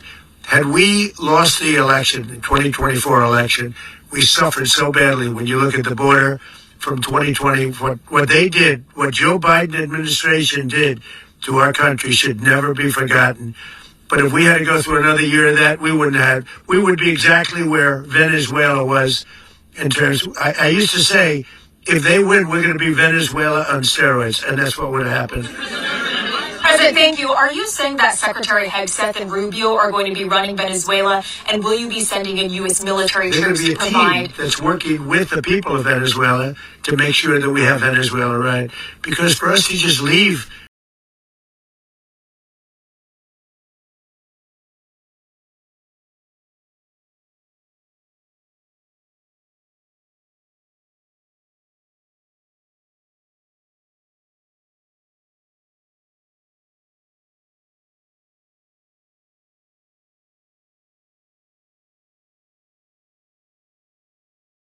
We're going to have this done right. We're not going to just do this with Maduro, then leave like everybody else, leave and say, let it go to hell. If we just left, it has zero chance of ever coming back. We'll run it properly. We'll run it professionally. We'll have the greatest oil companies in the world go in and invest billions and billions of dollars and take out money. See, and there it is. We'll have the best oil companies in the world and invest billions and billions of dollars. And this is where people were like, it's the oil, it's the oil. And I went there immediately, just so you guys know. I did not initially think this was a race thing. I did not think Trump was doing this because Maduro's from Venezuela. I've been tracking this for some time. This is what happens, right? You got to do your proper journalism and your research when you watch news. Trump has been talking about this for some time now, right? And I remember when he had all of the criminals listed on the White House lawn, and there were many, many, many people from Venezuela, right? And he was going at President Maduro then about the people who he had sent from his country into the United States to terrorize the American people. So this is nothing new. We are about to go to the next clip, which we're going to listen to some world leaders talk about how they feel like President Trump has crossed the line. The U.S. has went too far, and something needs to be done about it.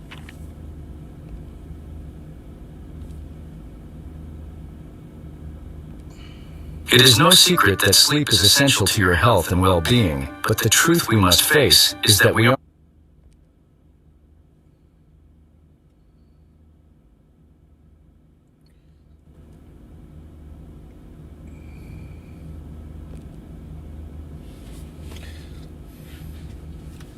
and the capture of its president. China's foreign ministry calls the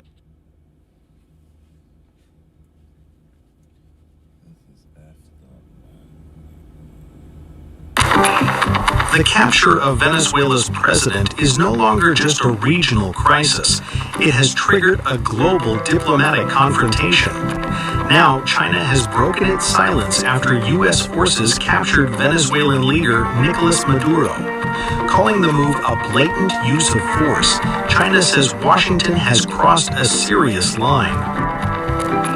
China says it is deeply shocked. In a sharply worded statement, Beijing condemns the U.S. military strike on Venezuela and the capture of its president. China's foreign ministry calls the action a blatant violation of international law, saying Venezuela's sovereignty has been trampled. Beijing accuses Washington of hegemonic behavior, warning that the move threatens peace and security across Latin America and the Caribbean.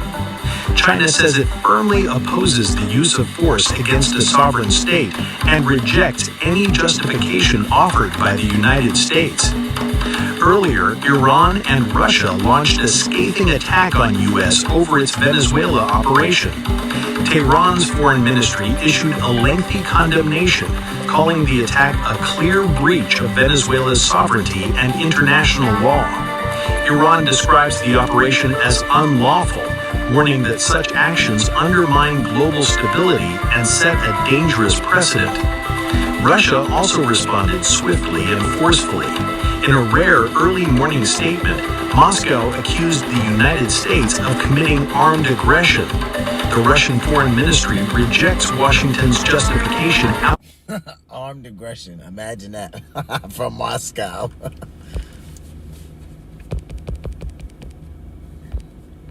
China says it firmly opposes the use of force against a sovereign state and rejects any justification offered by the United States.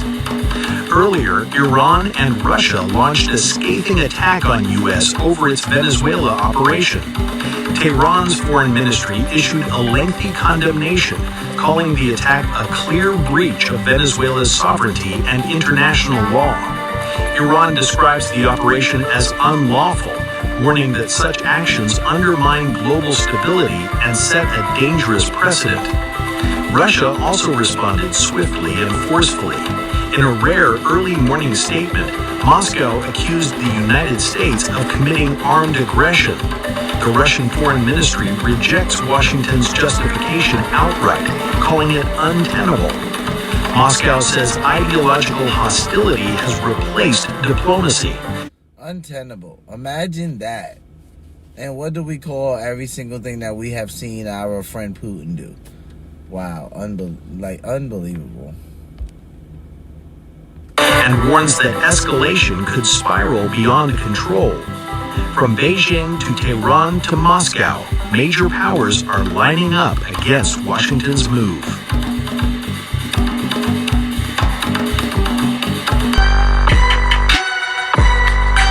Donald Trump posted a Venezuela raid video showing multiple blasts in capital Caracas.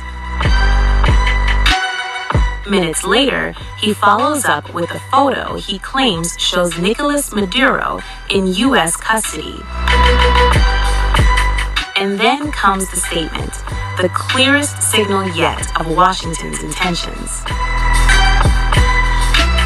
The first post is a video. A Venezuela raid, multiple blasts, heavy fire, all soundtracked to Fortunate Son. Donald Trump puts it online himself. The footage spreads instantly. The timing appears deliberate. No official briefing, just the visuals, the music, and the message. Then comes the image. Trump posts a photo on his Truth Social platform. A blindfolded man seated. Trump identifies him as Venezuelan leader Nicolas Maduro. The caption reads, Nicolas Maduro on board the USS Iwo Jima. No further details are provided. Dude, I mean, so many people were like, this is so... I'm like, listen, man, Trump is a gangster. Like him, love him, or hate him. Like, this was a gangster way to go about this, man. I'm sorry. Like, if you're going to run the country and you're going to make people understand, like, you mean business, and, like, listen, when I say something, I meant what I said. I said what I said. Like, Trump is, like, he's turning into that guy. Like, you guys don't have to like him. I'm just trying to tell you, like, and from a perspective of another country and from the vantage point of someone who served in the military, and we're thinking about wars and how it's all about sovereignty, and this place wants to take over this place, and this place wants to be the #1 world power. Yeah, like Trump is definitely, like, turning the U.S. into that guy. Like, you don't want to do this. You're going to regret it if you do it. Within hours, Trump escalates again, this time with words. Trump announced U.S. is going to run Venezuela until a safe transition of power can take place.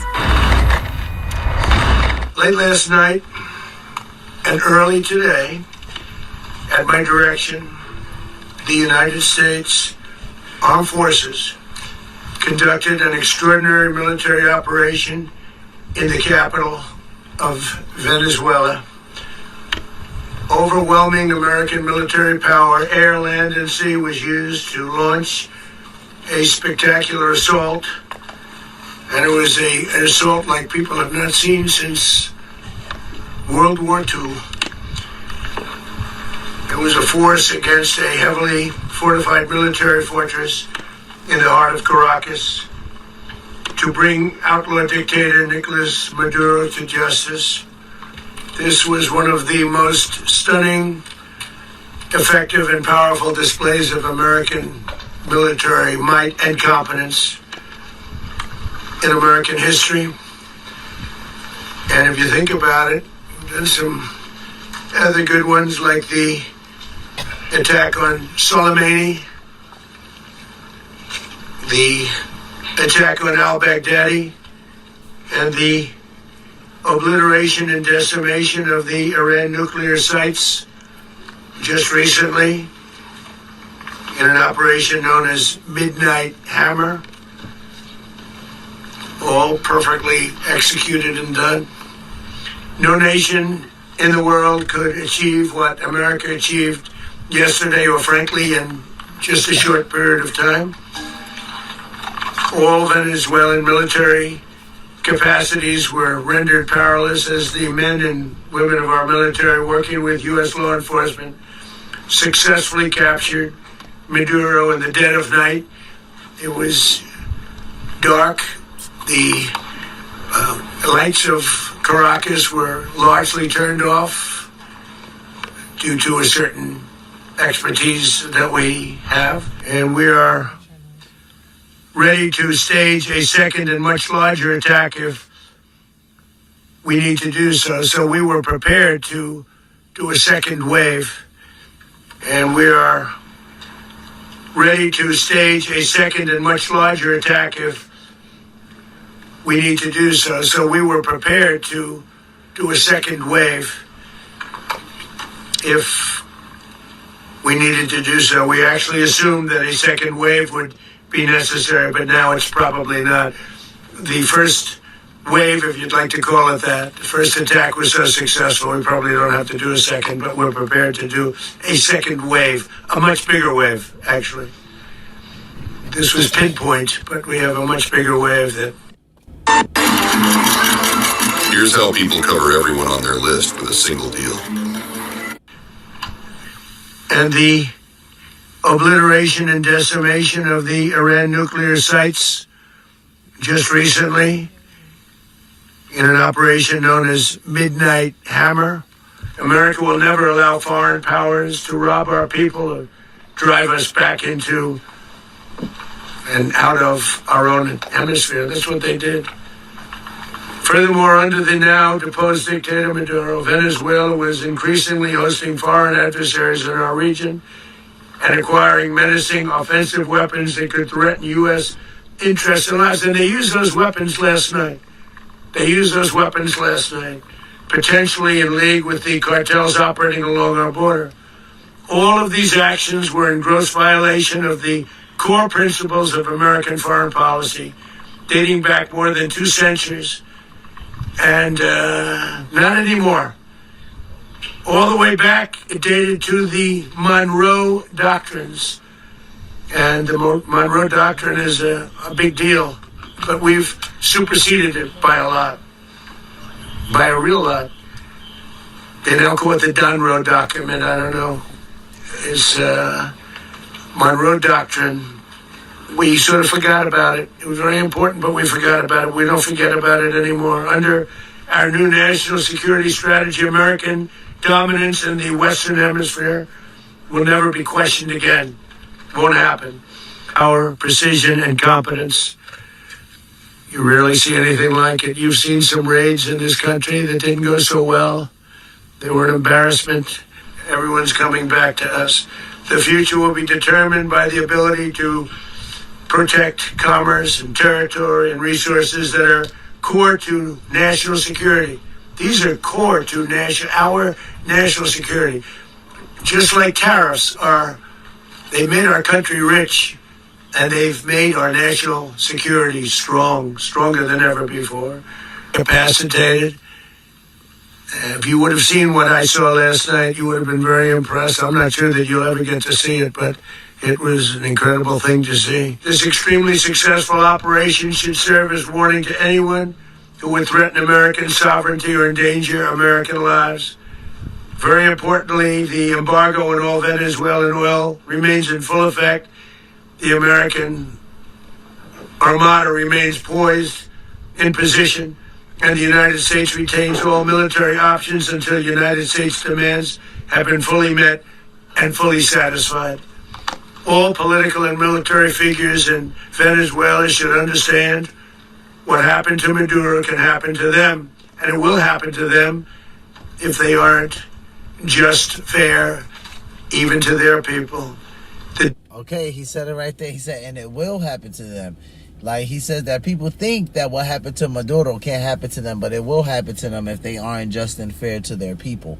Okay, so I was making fun of it earlier when I said, ooh, Colombiana, you'll be next, right? Because he said something about the president of Colombia, right? And Trump saying that he needs to watch his ASS. All right, so here's the thing. My man's out here playing chess, right, with whole people. Like, he's out here literally just knocking people out the box. Like, just like, okay, I'm going to just come pick you up and capture you because you're doing the wrong thing. Is it like that? Or is it Trump? He's saying, listen, I don't want violence. I don't want wars. Is he on the tip that he's like, I'll go as far as kidnapping you for the things that I know that you're doing and throwing you in jail just for the sake of the United States not having to go to war with you? Where do you guys think he's at with this? Dictator and terrorist Maduro is finally gone in Venezuela. People are free. They're free again. It's been a long time for them, but they're free. America is a safer nation this morning. It's a prouder nation this morning because it didn't allow this horrible person and this country that was doing very bad things to us. It didn't allow it to happen. And the Western Hemisphere is right now a much safer place to be. So I want to thank everybody for being here. These highly trained warriors operating in collaboration with U.S. law enforcement caught them in a very ready position. They were waiting for us. They knew we had many ships out in the sea, just sort of waiting. They knew we were coming. So they were in a ready, what's called a ready position. But they were completely overwhelmed and very quickly incapacitated. If you would have seen what I saw last night, you would have been very impressed. I'm not sure that you'll ever get to see it, but it was an incredible thing to see. Not a single American service member was killed, and not a single piece of American equipment was lost. Hi, everybody. This is Dr. Paul Yurkis from Core Family Practice, doing the first of what we hope to. We're going to run the country until such time as we can do a safe, proper, and judicious transition. So we don't want to be involved with having somebody else get in, and we have the same situation that we had for the last long period of years. So we are going to run the country until such time as we can do a safe, proper, and judicious transition. And it has to be judicious, because that's what we're all about. We want peace, liberty, and justice for the great people of Venezuela, and that includes many from Venezuela that are now living in the United States and want to go back to their country. It's their homeland. We can't take a chance that somebody else takes over Venezuela that doesn't have the good of the Venezuelan people in mind. We've had decades of that. We're not going to let that happen. We're there now, and what people don't understand, but they understand as I say this, we're there now, but we're going to stay until such time as the proper transition can take place. So we're going to stay until such time as we're going to run it, essentially, until such time as a proper transition can take place. We're going to have our very large United States oil companies, the biggest anywhere in the world, go in, spend billions of dollars, fix the badly broken infrastructure, the oil infrastructure, and start making money for the country. And we are ready to stage a second and much larger attack if we need to do so. So we were prepared to do a second wave if we needed to do so. We actually assumed that a second wave would be necessary, but now it's probably not. The first wave, if you'd like to call it that, the first attack was so successful, we probably don't have to do a second, but we're prepared to do a second wave, a much bigger wave, actually.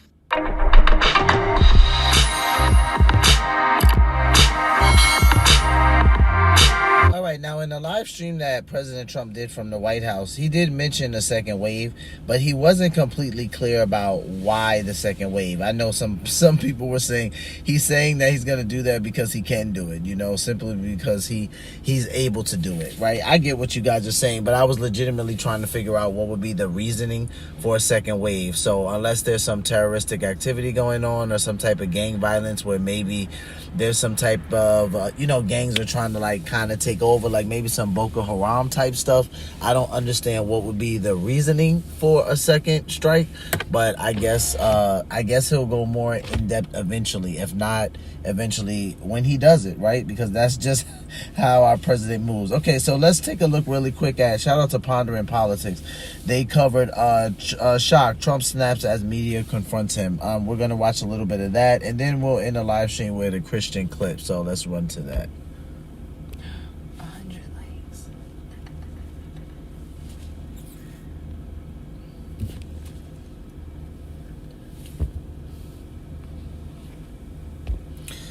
Once again, the name of this channel is Pondering Politics. Shout out to him. He's a channel favorite. I have reacted to him on the channel before with you guys.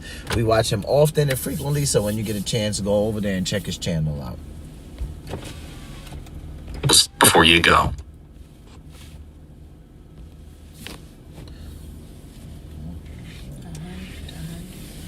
This is a follow-up to our previous video about Donald Trump's first press conference following his unilateral and wildly unconstitutional regime change war in Venezuela. In this video, we'll cover Trump taking questions from reporters, and they press him pretty hard about his basis for doing so, his plans for occupying and controlling Venezuela, the hypocrisy of his actions compared to his campaign rhetoric, and the press conference, which was already bad enough given Trump's stupidity and visible confusion and infirmity and frailty. That presser gets substantially worse. But before we unpack all that, if you end up liking this video and you want to support the channel, please be sure to hit the like, subscribe, and alert bells before you go. All right, folks, brace yourselves. The U.S. is going to run Venezuela, so who's in power right now? Well, we're going to be running it with a group, and we're going to make sure it's run properly. We're going to rebuild the oil infrastructure, which will cost billions of dollars. It'll be paid for by the oil companies directly. They will be reimbursed for what they're doing, but it's going to be paid. And we're going to get the oil flowing the way it should be. As you know, it was just a minor flow. It was actually a minor flow for what they have. But we're going to run it properly, and we're going to make sure the people of Venezuela are taken care of. The Wonder Oven Pro is an 8-in-1 non-toxic air fryer toaster oven. Now with... So again, it's all about the oil. He says the United States is going to run it. Oil companies will be involved. It's all about the oil. And then he throws in there, the Venezuelans will be taken care of. So if people are wondering, like, okay, it's all about the oil, isn't that still like a bad thing? I would say not so much, because if you understand our president, he's a money guy. I've said this over and over again. He's going to do what he needs to do to get money for the country. I'm not saying he's going to do it right. I'm not saying we're all going to agree with the way that he does it. Nonetheless, it's all about the oil, right? So it's not about the fact that President Trump hates Venezuela. It's not the fact that President Trump is trying to take advantage of, a smaller country and he wants to be a dictator. It's not because he's racist against anybody that is of like Spanish descent or Venezuelan. It's literally because of the oil. Yes, people, the oil. I mean, now, granted, there's been a lot of drugs seized and a lot of boats blown up. And some people will say, no, it's the drugs. And I'll say it's the drugs and the oil. It's the drug oil, the oil drug, whatever we want to call it. But it's a mixture of the two. Care of. Again, just taken care of. So again, it's all about the oil. He says the United States is going to run it. Oil companies will be involved. It's all about the oil. And then he throws in there, the Venezuelans will be taken care of. Again, just a far more shameless, and twisted version of the Bush-era neocon policy that, again, I cannot insist enough, so much of MAGA insisted Trump was the antithesis of. Mr. President, does the U.S. running the country mean that U.S. troops will be on the ground? How will that work? Well, they always say boots on the ground. So we're not afraid of boots on the ground if we have to have. We had boots on the ground last night at a very high level, actually. We're not afraid of it. We don't mind saying it. But we're going to make sure that country is run properly. We're not doing this in vain. So there you have it. Donald Trump, again, explicitly confirming that he is willing to put American soldiers, American troops, American boots on the ground to effect and facilitate his long-term Venezuela project, his regime change war. Period. Not just working through proxies, which would be bad enough, but, again, the very embodiment of Bush-era neocon policy. That would run Venezuela. Well, it's largely going to the ground. So we're not afraid of boots on the ground. Last night, at a very high level, actually, we're not afraid of it. We don't mind saying it, but we're going to make sure that that country is run properly. We're not doing this in vain. So there you have it. Donald Trump, again, explicitly confirming that he is willing to put American soldiers, American troops, American boots on the ground to effect and facilitate his long-term Venezuela project, his regime change war.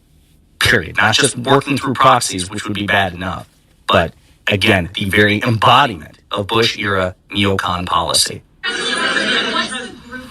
That would run Venezuela. Well, it's largely going to be, for a period of time, the people that are standing right behind me. We're going to be running it. We're going to be bringing it back. It's a dead, I talk about a dead country. A year and a half ago, we were a dead country. Now we're the hottest country anywhere in the world. So Marco Rubio, So for those of you that don't know, when Trump says that the people who will help run the country when the reporter asks are largely the people that will be standing behind him. For those of you that didn't get a chance to see it in my live stream or watch it live, he has Secretary of State Mark Rubio to his right, and then he has Secretary of War Pete Hegseth to his left. So those are the people he's talking about will help him govern Venezuela, along with right now it seems to be the vice president of Venezuela. She is still in position. She's actually been sworn in as the president now. So President Trump doesn't seem to be saying he's going to remove her or anything, or bring her to the United States for that matter. But it seems like she's going to remain for now and work with Marco Rubio and Pete Hegseth. Hegseth, the cabinet, the military. Talk about a dead country. A year and a half ago, we were a dead country. Now we're the hottest country anywhere in the world. So Marco Rubio, Pete Hegseth, the cabinet, the military, the State Department, he says that the United States government will be running Venezuela.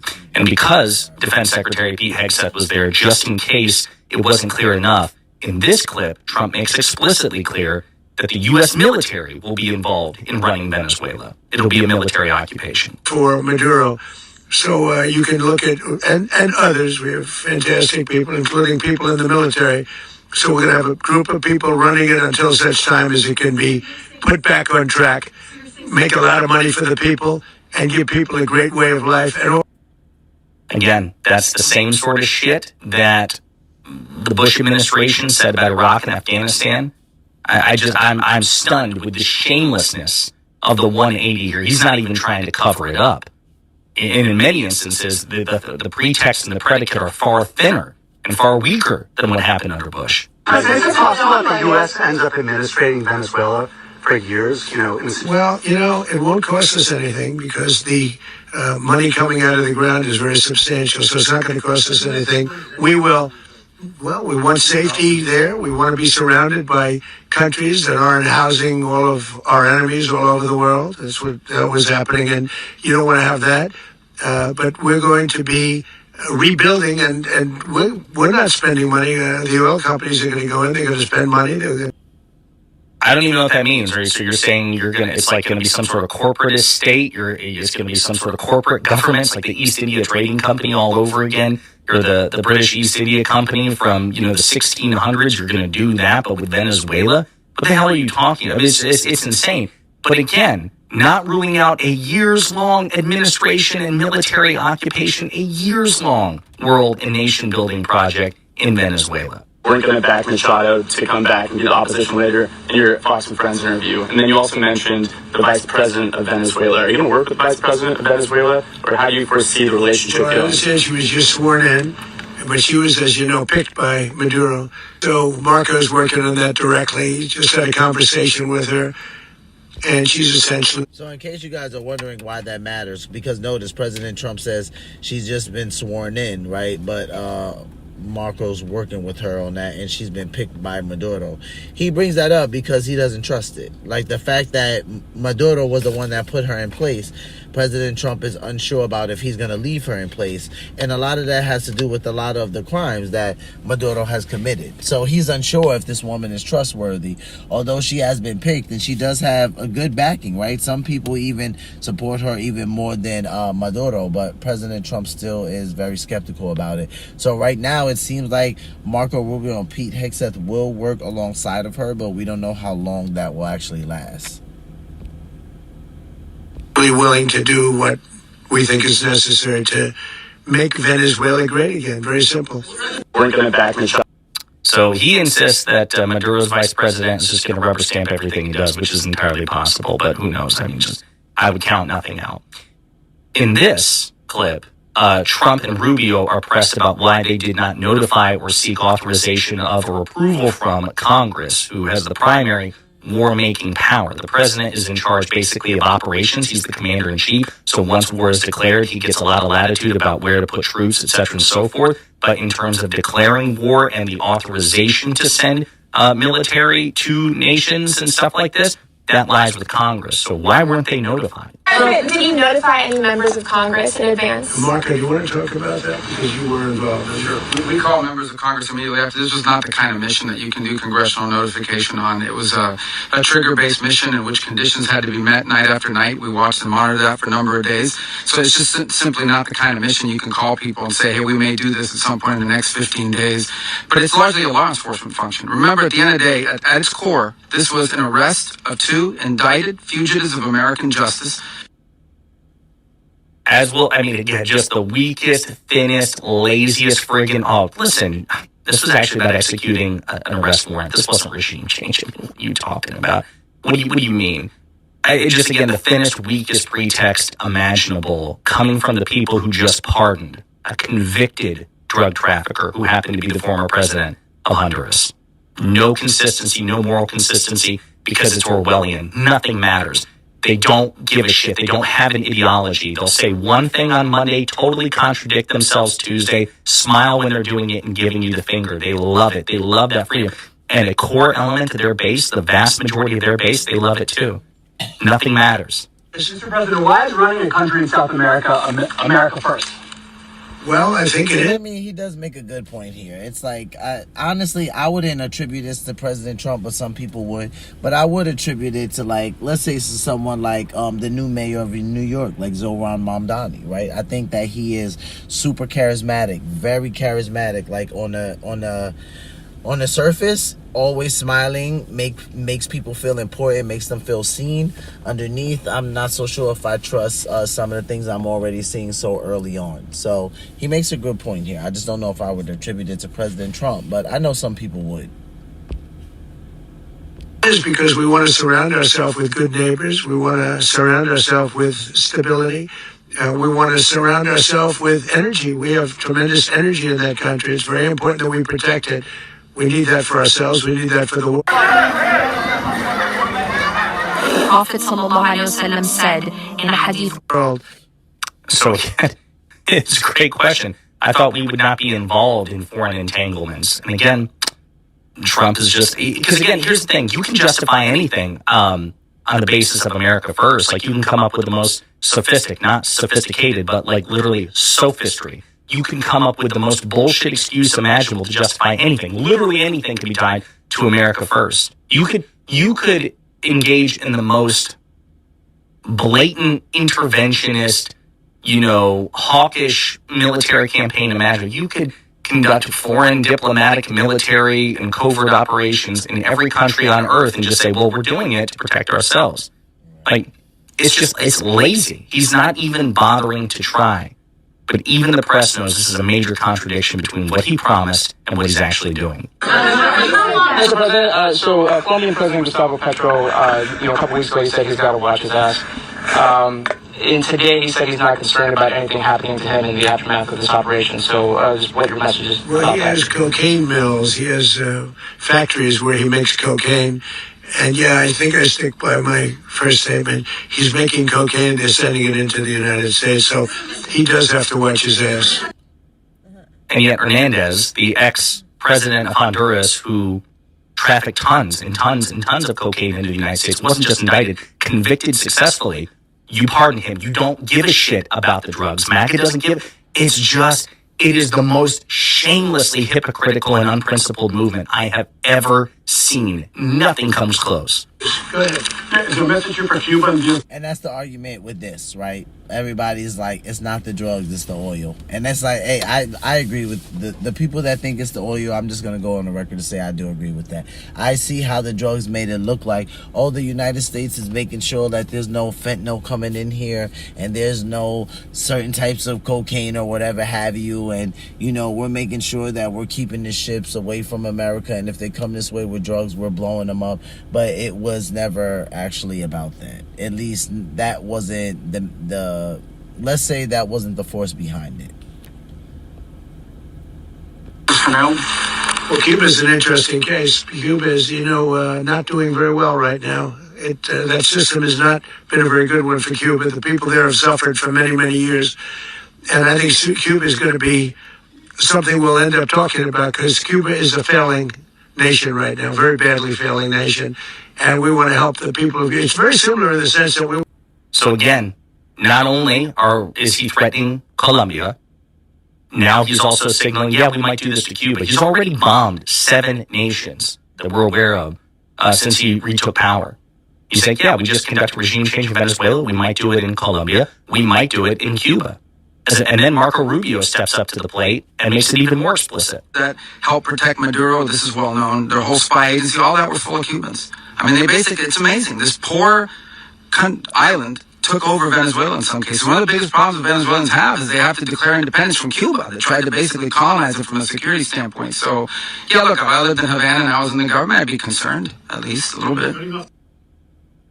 Yeah, if you're in the Cuban government, yeah, you should be concerned about what happened here. Interesting. All right, we have some more clips as well on this topic. W chat, Jose looks like he wants a little bit of attention. She said that Maduro still is the true president. Who said that he's still the true president? And I don't care who said it. Even if the vice president said that he's the true president, she's ridiculous and she doesn't understand what's going on in her country. Because if you think for 1 second, Jose, that President Trump is sending Maduro back to Venezuela, you're out of your mind. That's not about to happen. So it's like, that's why it's cute when the vice president goes on there. She says, we demand our president back. You're not going to get him. That's the reason why she's working with Pete Hegseth and Marco Rubio, because he's not going back there, Jose. So I'm not sure what facts you would like me to get straight, my friend. But I know that I do my research before I come on my live streams. And because I cover news every day, it's pretty easy for me to kind of keep going with it because I do it every single day. But shout out to you, Jose. Mr. President, the U.S. has something of a mixed track record of ousting dictators without necessarily a plan for what comes afterwards. Did that weigh on your decision? Well, that's when we had different presidents, but with me, that's not true. With me, we've had a perfect track record of winning. We win a lot. What the hell are you talking about? What other regime changes have you conducted? What do you mean, man? I'm remembering the mission accomplished thing on the aircraft carrier behind President Bush, and we were there for another 17 years. But again, it's about oil. It's about money. Just listen to Trump. Very badly. We could have lost a lot of people last night. We could have lost a lot of dignity. We could have lost a lot of equipment. The equipment is less important, but we could have lost a lot. And we're going to make sure that this is proper. We're there now. We're ready to go again if we have to. We're going to run the country right. It's going to be run very judiciously, very fairly. It's going to make a lot of money. It's going to make a lot of money. It's about the money. It's about the money. He's asked about what the regime change in Venezuela might do as far as countries that have frosty relationships with the United States but were close to Maduro, like China, Iran, and others. This is what Trump has to say. China, Russia, and Iran have interests in Venezuela. How does this operation affect your relationships with them when it comes to oil and drugs? And Russia, Well, Russia when we get things straightened out. But in terms of other countries that want oil, we're in the oil business. We're going to sell it to them. We're not going to say we're not going to get it. In other words, we'll be selling oil probably in much larger doses. They just conducted regime change in Venezuela to conquer and occupy Venezuela, to seize Venezuela's oil, and then give or sell Venezuelan oil to nations that were otherwise friendly with Maduro. Yeah, we broke into this person's house, we kicked him out, and again, I have to be so clear, this doesn't mean opposing a military strike and regime change in Venezuela does not mean you support Maduro. Maduro is an illegitimate leader, certainly in 2024, and I believe in the election prior to that. The evidence. See, and that's what I can appreciate about pondering politics. People who can watch both sides, sit in attention, but still see things for what it is. Maduro is not a good leader. And I've been over this a couple times on the live stream that we did not just go capture some country's pope, right? This guy has done heinous crimes. He's treated people horribly. You know, he's just done horrible things. And there's a reason why Marco Rubio said, you know, we have been generous with him in offering him things, you know, offering him different routes that he could take, and he has just chosen not to do that. So now these are the problems that he finds on his own hands. This was overwhelming that he did not win those elections, and yet he remained in power regardless. And there is no question that in many situations, in most like major macroeconomic metrics with respect to Venezuela, like inflation, for example, it was absolutely poorly run by an illegitimate repressive leader. I mean, there's been credible evidence of political violence conducted by allies of Maduro, political assassinations, and, you know, violence conducted by the state very repressively. But this was all about a pretext to take what belongs to Venezuela, not Maduro, but Venezuela, and make it the property of the United States for us to do as we please. In this clip, Trump is pressed about the inconsistency of his message with the fact that a month ago he pardoned a convicted drug trafficker, Hernandez, former president of Honduras. You said that Maduro is responsible for drug trafficking. You recently pardoned the former president of Honduras who was convicted of many drug trafficking. Can you explain how these two situations are different? Well, would you ever pardon Maduro? I endorsed, as you know, the winning president, the man who won in Honduras. I endorsed the man who won in Chile. I endorsed the man who won in Argentina. And we are doing very well with that whole group. What the man that I pardoned was, if you could equate it to us, he was treated like the Biden administration treated a man named Trump. That didn't work out too well for them. This was a man who... So what is he trying to say? Is he trying to say that that guy was wrongfully accused a lot? Because, of course, we know that that's what President Trump feels about himself. Some people agree to that. Some people think that the government, that they were absolutely crazy with what they did with President Trump, especially because he was a former president. But when he's referring to the president of Honduras and how he let him off of all these charges, why is he saying that he was treating the way, let's say, someone who is a Trump under the Biden administration? Is he trying to say that that guy was lied on and that there were false charges brought against him? Who was persecuted very unfairly. He was the head of the country. He was persecuted very unfairly. And there are a number of them. And we felt that it was a very unfair situation that happened to him. He's also a party member of the man who won. So obviously the people liked what I did. And one of the reasons that was done is because of the fact that the party in power felt very strongly that that man was treated very badly. So again, that's just banana republic shit. Donald Trump pardoned Hernandez because he doesn't give a shit about drug trafficking. He doesn't like powerful people being held accountable for their crimes unless he is personally pissed off at them. Then that's different. Anyone telling you this is about drugs or stopping drugs or drug trafficking, they're either stupid, but there is no good faith answer. There is no good faith answer to Trump's wildly discordant, incompatible conduct. At the end of the day, he's made it very clear this is regime change. He's going to be involved in the military. Yeah, and I agree with pondering politics on some of this stuff. Like, it's regime change. But here's what I think, right? I think that the reason why there is something credible to what President Trump has done is because he's acting like this, right? I'm going to take them out before they do something to us. Now, if somebody's like, well, what can Venezuela do to the United States? Now, that at that point, that's not the real question. The right question is, what can the United States benefit from Venezuela? That's why we see what happened here happen last night.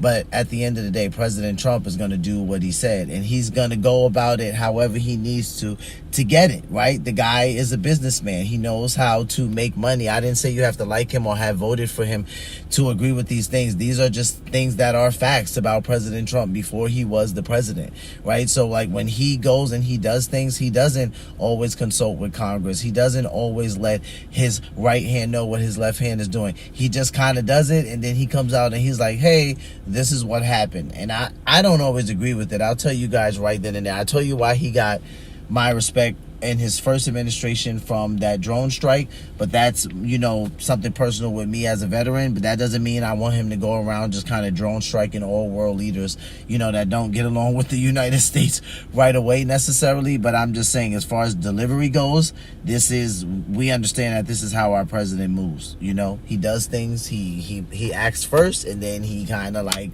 explains later. All right, guys, so here we are at the last clip of the live stream. Those of you guys that you know, don't want to hear this, you don't have to stick around. We will be back in a couple hours for the daily live stream, but I'm going to end the live stream with a Christian clip. Shout out to Cliff Buell, a YouTube content creator that focuses on Christian content.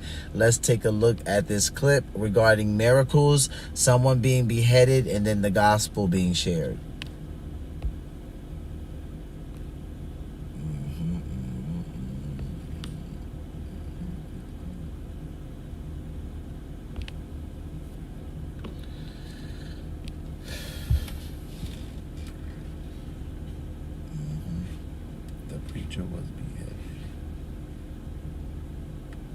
Watch this. This preacher was beheaded, and they threw his head on one side of the road, and they threw his body on the other side of the road, and it was kind of as a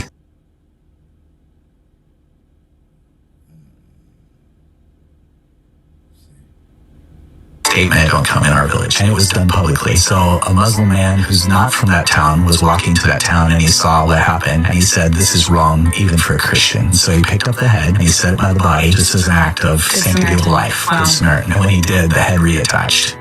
And then what happened? And he came back to life. And the guy was so astonished, he shared salvation with him, gave his life to the Lord. Then the man walks back with this guy into the village, and they've all seen what had happened when he was killed. He still has a scar all the way around his neck. And I've met 2 people that have met the man who was beheaded. And he's still preaching? He's still preaching, yes. And the village gave their lives to the Lord. This is not an old story. Modern Christians think, oh, the miracles just happen to saints. And also there's a fear of pursuing the miracle, partly because of failure. Because like you said, for every 100 attempted resurrections, only maybe 1 works. That's the challenge. It's actually not hard to raise somebody from the dead. It's hard to fight through thousands of years of unbelief.